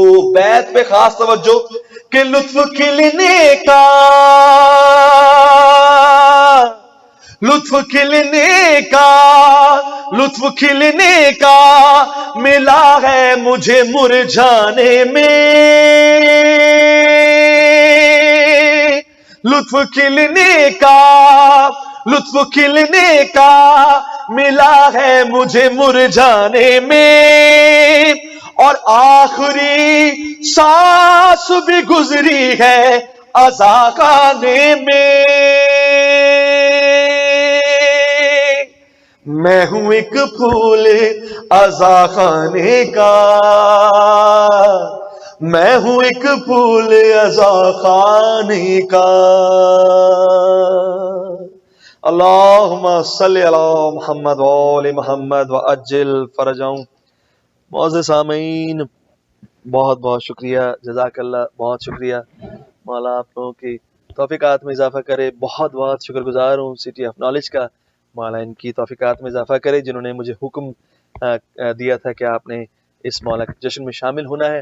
میں نے اپنی طرف سے پوری کوشش کی ہے کہ میں مولا کی ڈیوٹی پورے طریقے سے سر انجام دے سکوں، اور آپ بہتر جانتے ہیں کہ میں نے جو بھی کلام سنائے گے سارے کلام میرے حصے میں آئے ہیں، اور میں نے آپ لوگوں کی سماعتوں کی نظر کیے ہیں۔ اس میں بہت سارے کلام نئے تھے اور امید کرتا ہوں کہ آپ لوگوں کو اچھے لگے ہوں گے۔ بر محمد وآل محمد صلوات، اللہم صلی علی محمد وآل محمد وعجل فرجہم۔ معزز سامعین، اسی کے ساتھ ہی میں گزارش کروں گا ہمارے پاکستان کا بہت خوبصورت نوا خان اور منقبت خان میں گزارش کروں گا جنہوں نے اپنا قیمتی ٹائم نکال کے ہمارے کہنے پہ وہ اس جشن میں شامل ہوئے ہیں، ہمارے ساتھ آن لائن ہیں۔ میں گزارش کروں گا سید عرفان حیدر سے کیا کہ مولا کی بارگاہ میں اس جشن میں شامل ہو کے اپنے کلام پیش کریں۔ بر محمد وآل محمد صلوات، اللہم صلی علی محمد وآل محمد۔ ولایت امیر المومنین علی ابن ابی طالب علیہ السلام صلوات، اللہم صلی علی محمد وآل محمد۔ عزاداران مظلوم کربلا و عاشقان محمد مصطفیٰ صلی اللہ علیہ وآلہ وسلم، آپ تمام حسینیوں کو، تمام عاشقان مصطفیٰ کو جشن آمد رسول مبارک ہو۔ اور اسی سلسلے میں میں دعا گو ہوں اپنے بھائی آصف علی کے لیے کہ جنہوں نے سٹی آف نالج کے پلیٹ فارم سے ہمیں اس بابرکت محفل میں شمولیت کا موقع دیا، اور ذکر محمد مصطفیٰ صلی اللہ علیہ وسلم اور خانوادہ رسول اور اولاد رسول کا تذکرہ کرنے کا موقع فراہم کیا۔ میں دعا گو ہوں کہ سلامت رہیں، سٹی آف نالج کے تمام اراکین، تمام کارکنان کہ جنہوں نے اتنی حسین محفل کا انعقاد کیا، پروردگار ان کی توفیقات میں اضافہ فرمائے. اور میرے بہت ہی اچھے دوست، میرے بھائی، بہت ہی ماشاءاللہ مولا کے منظور نظر خود بھی ذاکر ہیں، جو ہوسٹ کر رہے ہیں ماشاءاللہ اس پروگرام کو، اور ہم اس کو اس وقت انشاءاللہ لائیو کے طور پر آپ کے ساتھ یہاں موجود ہیں. ہمارے آصف بھائی، آصف علی خان صاحب، پروردگار ان کی توفیقات میں اور ان کی آواز میں مزید اضافہ فرمائے. عظمت اہل بیت علیہ السلام پر بآواز بلند صلوات. اللہم صلی علی محمد وعلی محمد. تمام عاشقان رسول کے لیے توفتاً ایک حمد سے بات شروع کرنا چاہوں گا، اور یہ سعادت بطفیل جناب فاطمہ الزہرا سلام اللہ علیہا، دختر جناب رسول خدا حبیبی کے لیے محمد مصطفیٰ صلی اللہ علیہ وآلہ وسلم اللہم صلی علی محمد نصیب ہوئی، تو اسی کے ذیل میں حمد سے میں آغاز کروں گا. آصف صاحب، اللہ آپ کو سلامت رکھے، اور اس سٹی آف نالج کی پوری ٹیم کو. تو میں ہمارے ساتھ کافی لوگ اس وقت موجود ہیں، اور جس میں میرے طاہا امام ہیں، ہمارے علی رضوی صاحب ہیں، جری ہیں، زین ہیں، حسین ہیں، حسنین ہیں، عاطف ہیں، اور ہمارے ارشد بھائی ہیں. پوری عرفان اعضا ٹیم ماشاءاللہ ہمارے ساتھ یہاں موجود ہیں. شمسی بھائی ہیں، اور عاطف ہیں، عاطف زیدی ہیں، ظفر عباس ہیں. سب لوگ یہاں ماشاءاللہ موجود ہیں اس پروگرام کے لیے. اور آغاز کروں گا حمد باری تعالیٰ سے، اور جتنے بھی اس وقت ہمارے ناظرین اسے دیکھ رہے ہیں اور حاضرین جو اس وقت یہاں موجود ہیں، ان سب سے بھی گزارش کروں گا کہ سب مل کر اس حمد میں اللہ کی وحدانیت کا اقرار ہے اس میں، اور محمد مصطفیٰ حبیب کبریا کا تذکرہ، اولاد محمد مصطفیٰ کا تذکرہ. تو آپ سب مل کر میرے ساتھ اس حمد میں شریک رہیے گا. عظمت اہل بیت علیہ السلام پر بآواز بلند صلوات. اللہم صلی علی محمد وعلی محمد. اللہ اللہ اللہ اللہ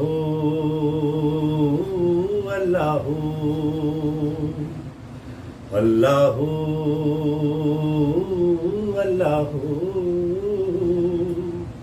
اللہ اللہ. سنیے گا آصف بھائی. چاند تاروں کی شان جمالی میں تو،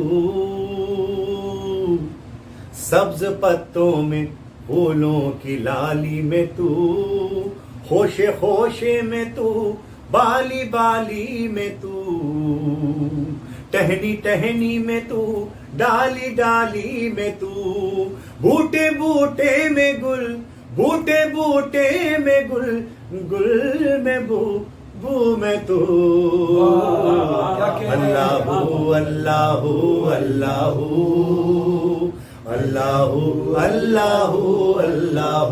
سارے اسانی مل کر بولیے اللہ اللہ اللہ اللہ اللہ اللہ.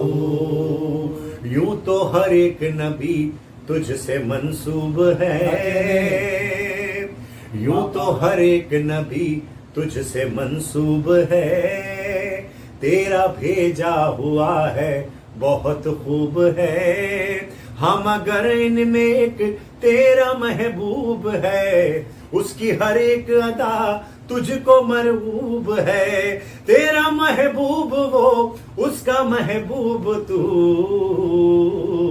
اللہ اللہ اللہ اللہ اللہ اللہ. آصف صاحب میرے ساتھ مل کر پڑھیے اللہ اللہ اللہ اللہ اللہ اللہ اللہ اللہ اللہ اللہ اللہ. دید کس کو میسر تیری ذات کی،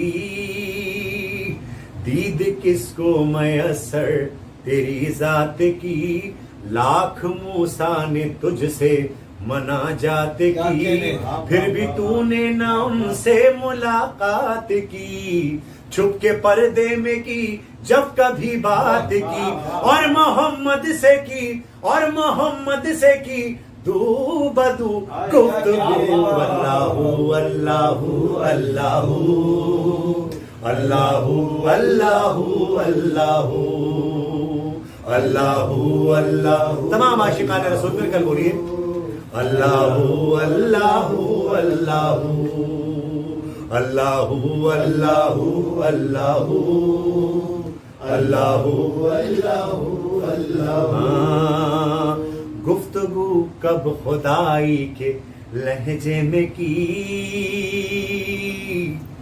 گفتگو کب خدائی کے لہجے میں کی، کب بھلا کبریائی کے لہجے میں کی، گفتگو کب خدائی کے لہجے میں کی، کب بھلا کبریائی کے لہجے میں کی، کب تکبر بڑائی کے لہجے میں کی، یا تو ہر بات بھائی کے لہجے میں کی، اور محمد سے کی آ رہی تھی نبی کو اخوت کی بو، اللہ اللہ اللہ اللہ اللہ اللہ اللہ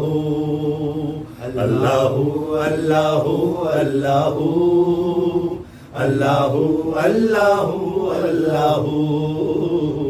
اللہ اللہ اللہ اللہ اللہ۔ برائے خوشنودی مولا متقیان امیر المومنین علی بن ابی طالب علیہ السلام صلوات اللہم صلی علی محمد وآل محمد۔ سلامت رہیں تمام عاشقان رسول۔ میں دعا گو ہوں پھر سے اس پوری ٹیم کے لیے سٹی آف نالج کی کہ پروردگار ان کی توفیقات میں مزید اضافہ فرمائے۔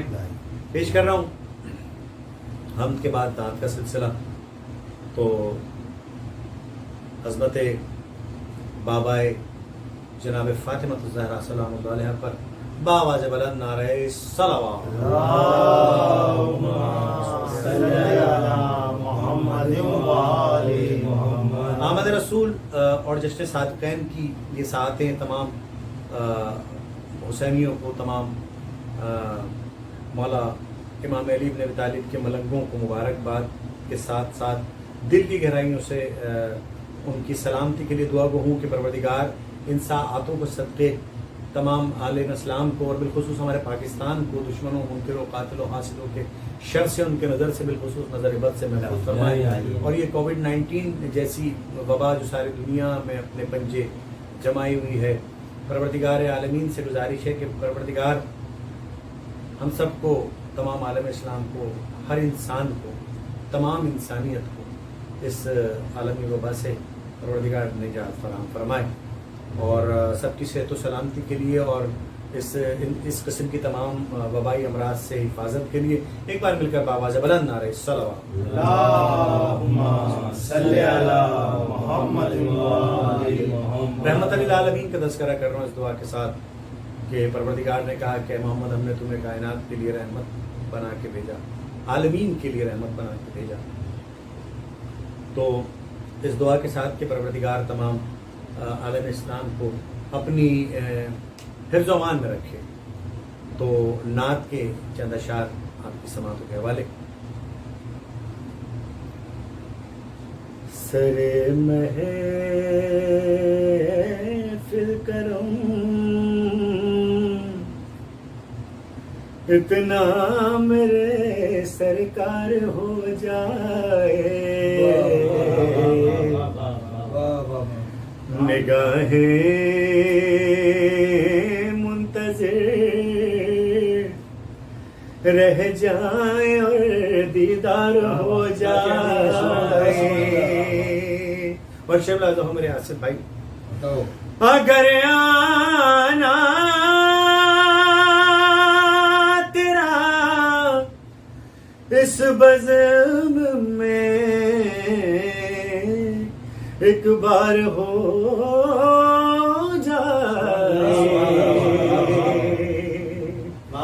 اگر آنا تیرا اس بزم میں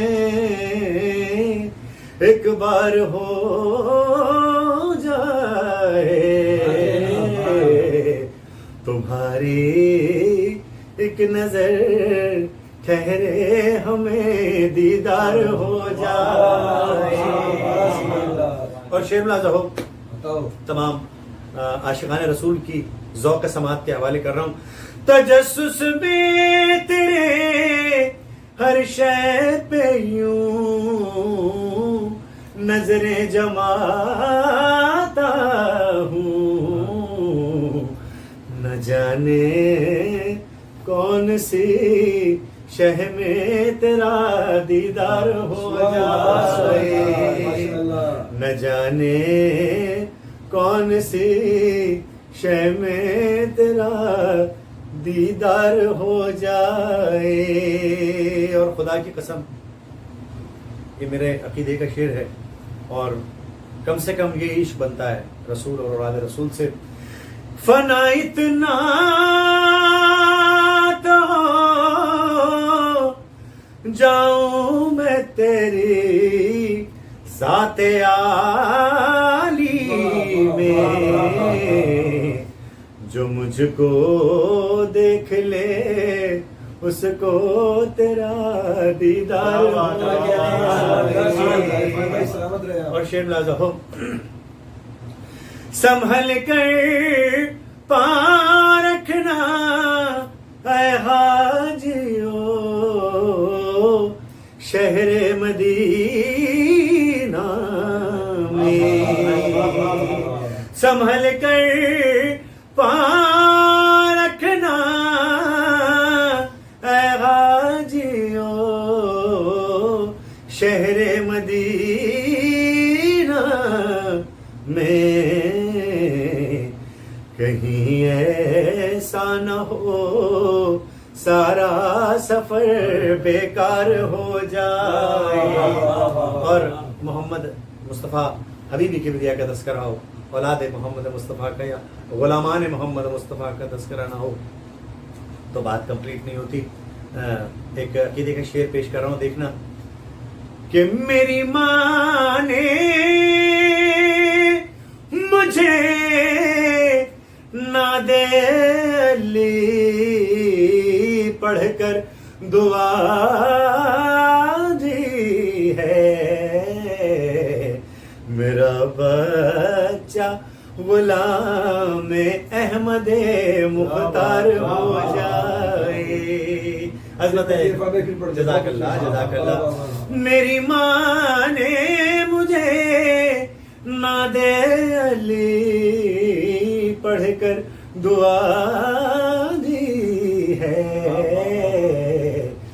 میرا بچہ غلام میں سمے تمہار ہو جائے میرا بچہ غلام احمد مختار ہو جائے. سر محفل کرم اتنا میرے سرکار ہو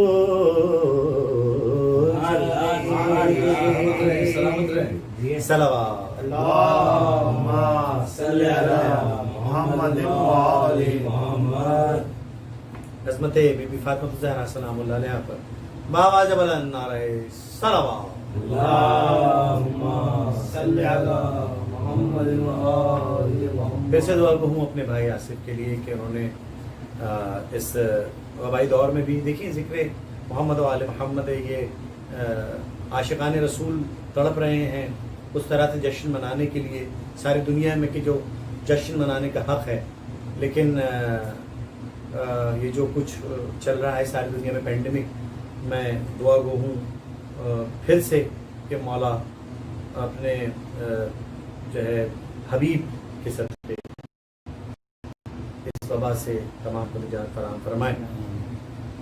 4 مصروں سے جو ہے دعا کی جو ہے وہ تمہید کر رہا ہوں. 4 مصروں سے دیکھیے گا عظمت مولا حسین علیہ السلام پر آواز بلند سلام.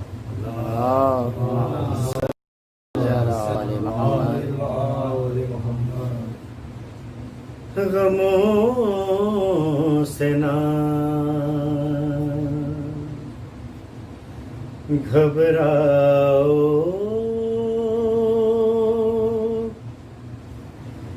حسین وارث ہے.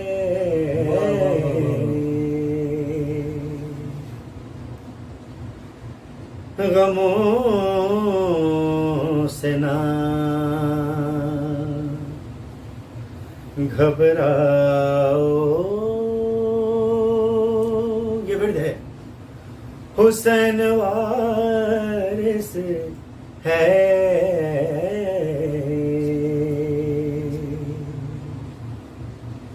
علی کا نعرہ لگاؤ،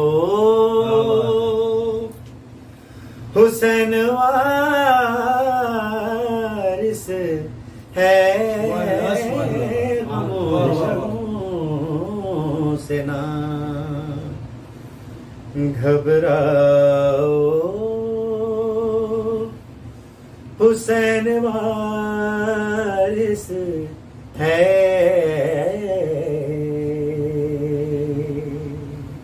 شیخ لا جاؤ. کیا سوال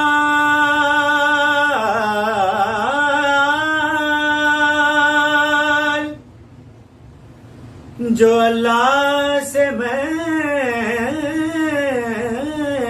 نے جنت کا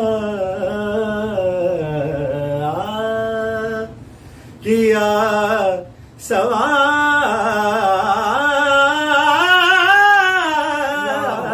جو اللہ سے میں نے جنت کا صدا یہ آئی کہ جاؤ، حسین وارث ہے. غموں سے نہ گھبراؤ، حسین وارث ہے.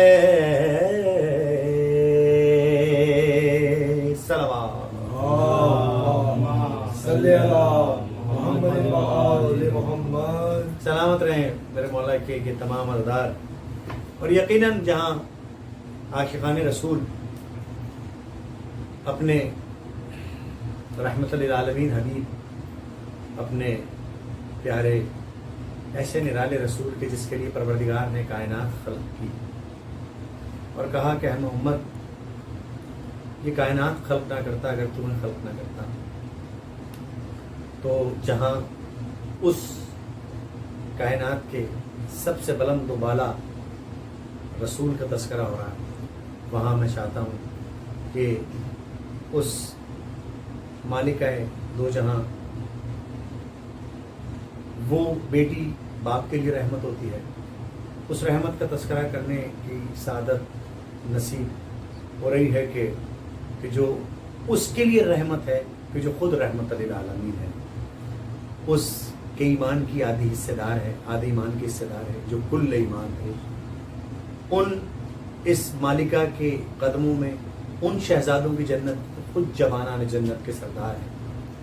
تو جس محفل میں، جس مجلس میں جہاں تذکرہ محمد و آل محمد ہو، وہاں اس شہزادی کا تذکرہ نہ ہو تو میں سمجھتا ہوں کہ محفل ہو یا میلاد کمپلیٹ نہیں ہے. تو عظمت جناب فاطمہ الزہرا سلام اللہ علیہا پر بابا سے بلند سلام.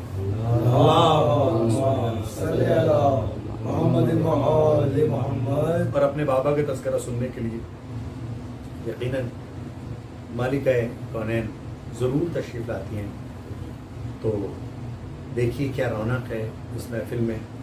پھر سے سلام پیش کرتا ہوں سٹی آف نالج کی پوری ٹیم کو اور دعا گو ہوں کہ مولا ان کی توفیقات میں مزید اضافہ فرمائیں اور یوں ہی یہ لوگ پروگرام کرتے رہیں. اور ہمارے آصف علی جو بہت ہی خود بھی ماشاءاللہ بہت سریل ہیں.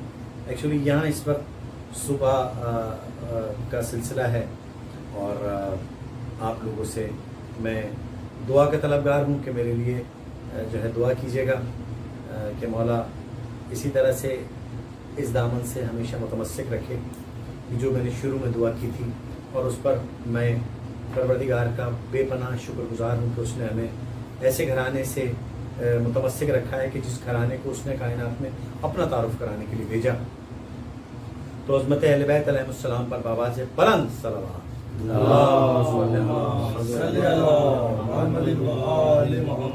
نعرہ تکبیر. سارے حسینی مل کر تمام عاشقان رسول، تمام موالیان حیدر کرار، جہاں جہاں بھی میری آواز جا رہی ہے، سب سے میں گزارش کروں گا اپنے گھروں میں بیٹھ کر جہاں بھی یہ میرا پیغام آپ سن رہے ہیں، سب مل کر ان تینوں ولایتوں کا اقرار میرے ساتھ کریں. سارے حسینی مل کر نعرہ تکبیر، اللہ اکبر، نعرہ رسالت یا رسول اللہ، نعرہ حیدری یا علی، لبیک یا رسول اللہ، لبیک یا رسول اللہ. پیش کر رہا ہوں، سنیے گا. تمہارے آنے سے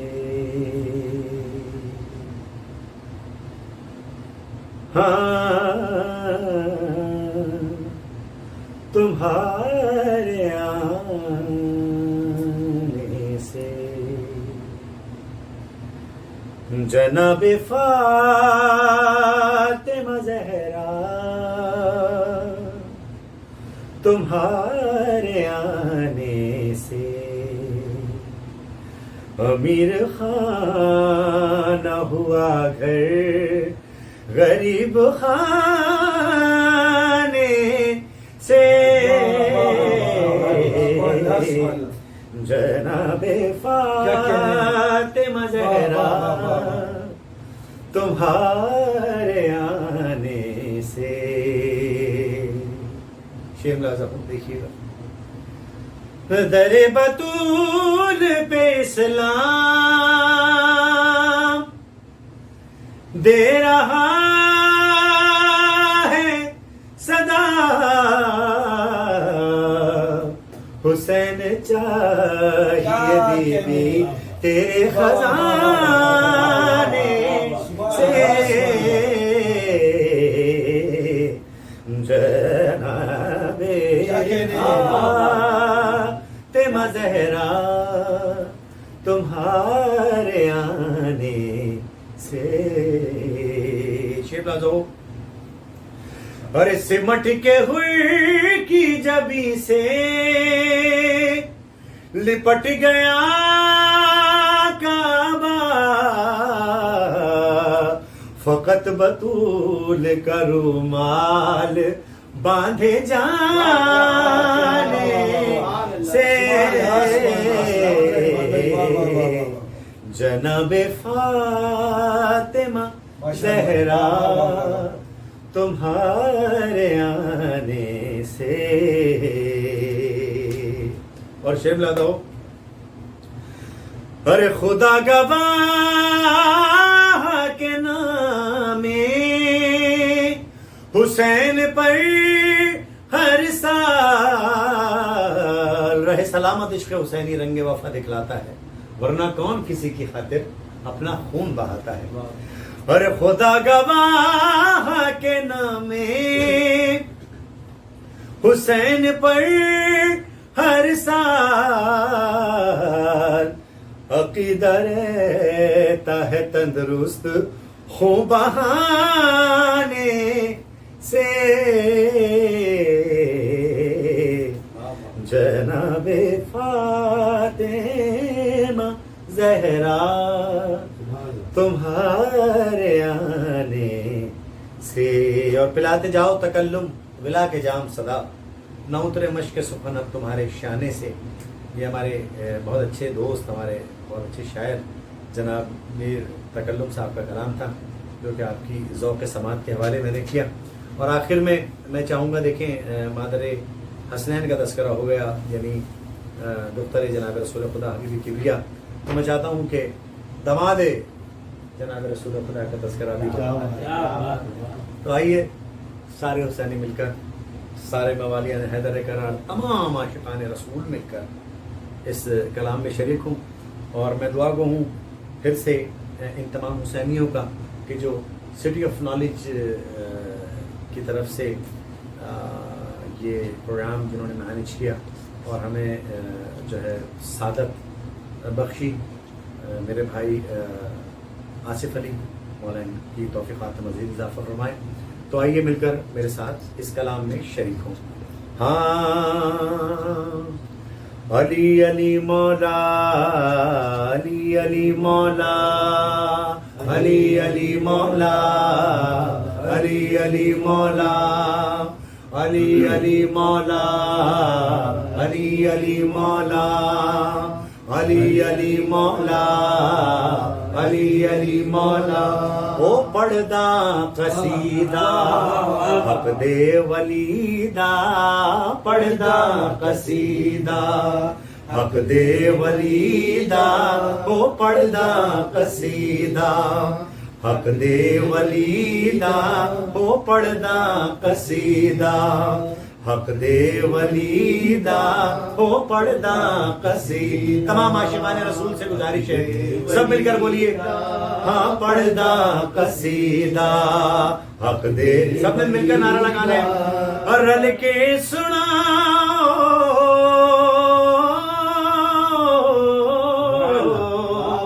رل کے سناؤ، مل کے لگاؤ نعرہ علی دا، علی مولا. او پڑھدا قصیدہ حق دے ولیدہ، پڑھدا قصیدہ حق دے ولیدہ، پڑھدا قصیدہ حق دے ولیدہ، پڑھدا قصیدہ. اور شملہ دو ارے زہرا دا شوہر پیرا دا پیرے، زہرا دا شوہر پیرا دا پیرے، او میں کی سنا کیڑا امیرے، او میں کی سنا کیڑا امیرے، او میں کی دساواں کیڑا امیرے. تے تو سرا تو عرش اولا تائیں، او سارے دا سارا، سارے دا سارا، او رقبہ علی دا پڑھدا قصیدہ حق دے ولیدہ، او پڑھدا قصیدہ حق دے ولیدہ، او پڑھدا قصیدہ حق دے ولیدہ. اور شیملہ دو ارے مقداد میسم سلمان و قمبر، مقداد میسم سلمان و قمبر، او بڑیاں کوئی بہلول ابو ذر، بڑیاں پھٹائی بڑیاں قلندر، او جے جے ولایا، جے جے ولایا، او نعرہ علی دا پڑھدا قصیدہ حق دے ولیدہ، پڑھدا قصیدہ حق دے ولیدہ، پڑھدا قصیدہ. علی علی مولا، علی علی مولا، علی علی مولا. اسی بیٹ کے ساتھ ہمیں الوداع آپ سے اجازت چاہیے. علی علی مولا، علی علی مولا، مولا علی علی مولا، علی علی مولا. اللہم صلی علی محمد و آل محمد. بھائی کیا کہنے عرفان بھائی، سلامت رہیں، سلامت رہیں، شاد و آباد رہیں. مولا آپ کو کوئی غم نہ دے سوائے مظلوم کربلا کے. بہت عمدہ پڑھا آپ نے اور بہت محظوظ کیا ہمارے تمام دیکھنے اور سننے والوں کو. مولا آپ کی توفیقات میں اضافہ کریں. ہم ایک مرتبہ پھر میں اپنی جانب سے اور ہمارے سٹی آف نالج کی جانب سے آپ کا تہ دل سے ممنون ہوں، متشکر ہوں، شکر گزار ہوں. اور تمام دیکھنے اور سننے والوں کا بھی میں تہ دل سے شکر گزار ہوں اپنے سٹی آف نالج کی جانب سے اور اپنی جانب سے. معزز سامعین، اسی طریقے سے چونکہ اب جشن کا سلسلہ ایک شروع ہو چکا ہوا ہے، انشاءاللہ ہم back to back city of knowledge کی جانب سے اسی طریقے سے آپ لوگوں کو محظوظ کرتے رہیں گے. مولا کا جشن اور مولا کی ولا ہم اسی طریقے سے سیلیبریٹ کرتے رہیں گے. اپنی دعا میں خاص طور پہ یاد رکھیں بار محمد وآل محمد صلوات अल्लाहुम्मा सल्ली अला मुहम्मद व आलि मुहम्मद व अज्जिल फरजहू। अस्सलामु अलैकुम या अली मदद।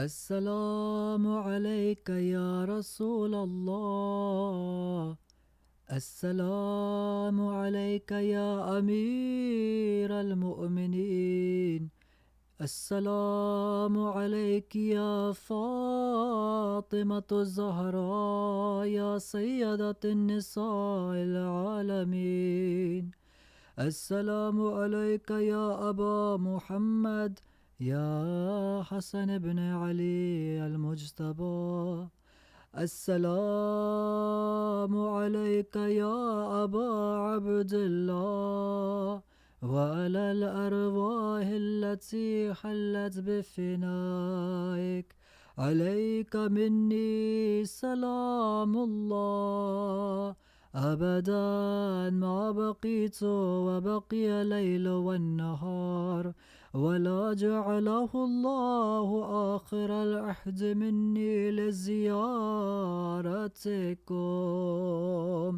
السلام على الحسين وعلى علي بن الحسين وعلى أولاد الحسين وعلى أصحاب الحسين. السلام عليك يا قمر بني هاشم يا أبو الفضل العباس بن أمير المؤمنين. السلام عليك يا أم المصائب يا زينب بنت أمير المؤمنين. السلام عليكم يا شهداء كربلاء جميعا ورحمة الله وبركاته. السلام عليك يا غريب الغرباء يا معين الضعفاء والفقراء يا علي بن موسى رضا راضي بالقدر والقضاء. السلام عليك يا صاحب العصر والزمان. الأمان الأمان الأمان من فتنة الزمان. يا سيدي أجل الله تعالى فرجك وسهل الله تعالى مخرجك وزهورك. السلام عليكم جميعا ورحمة الله وبركاته.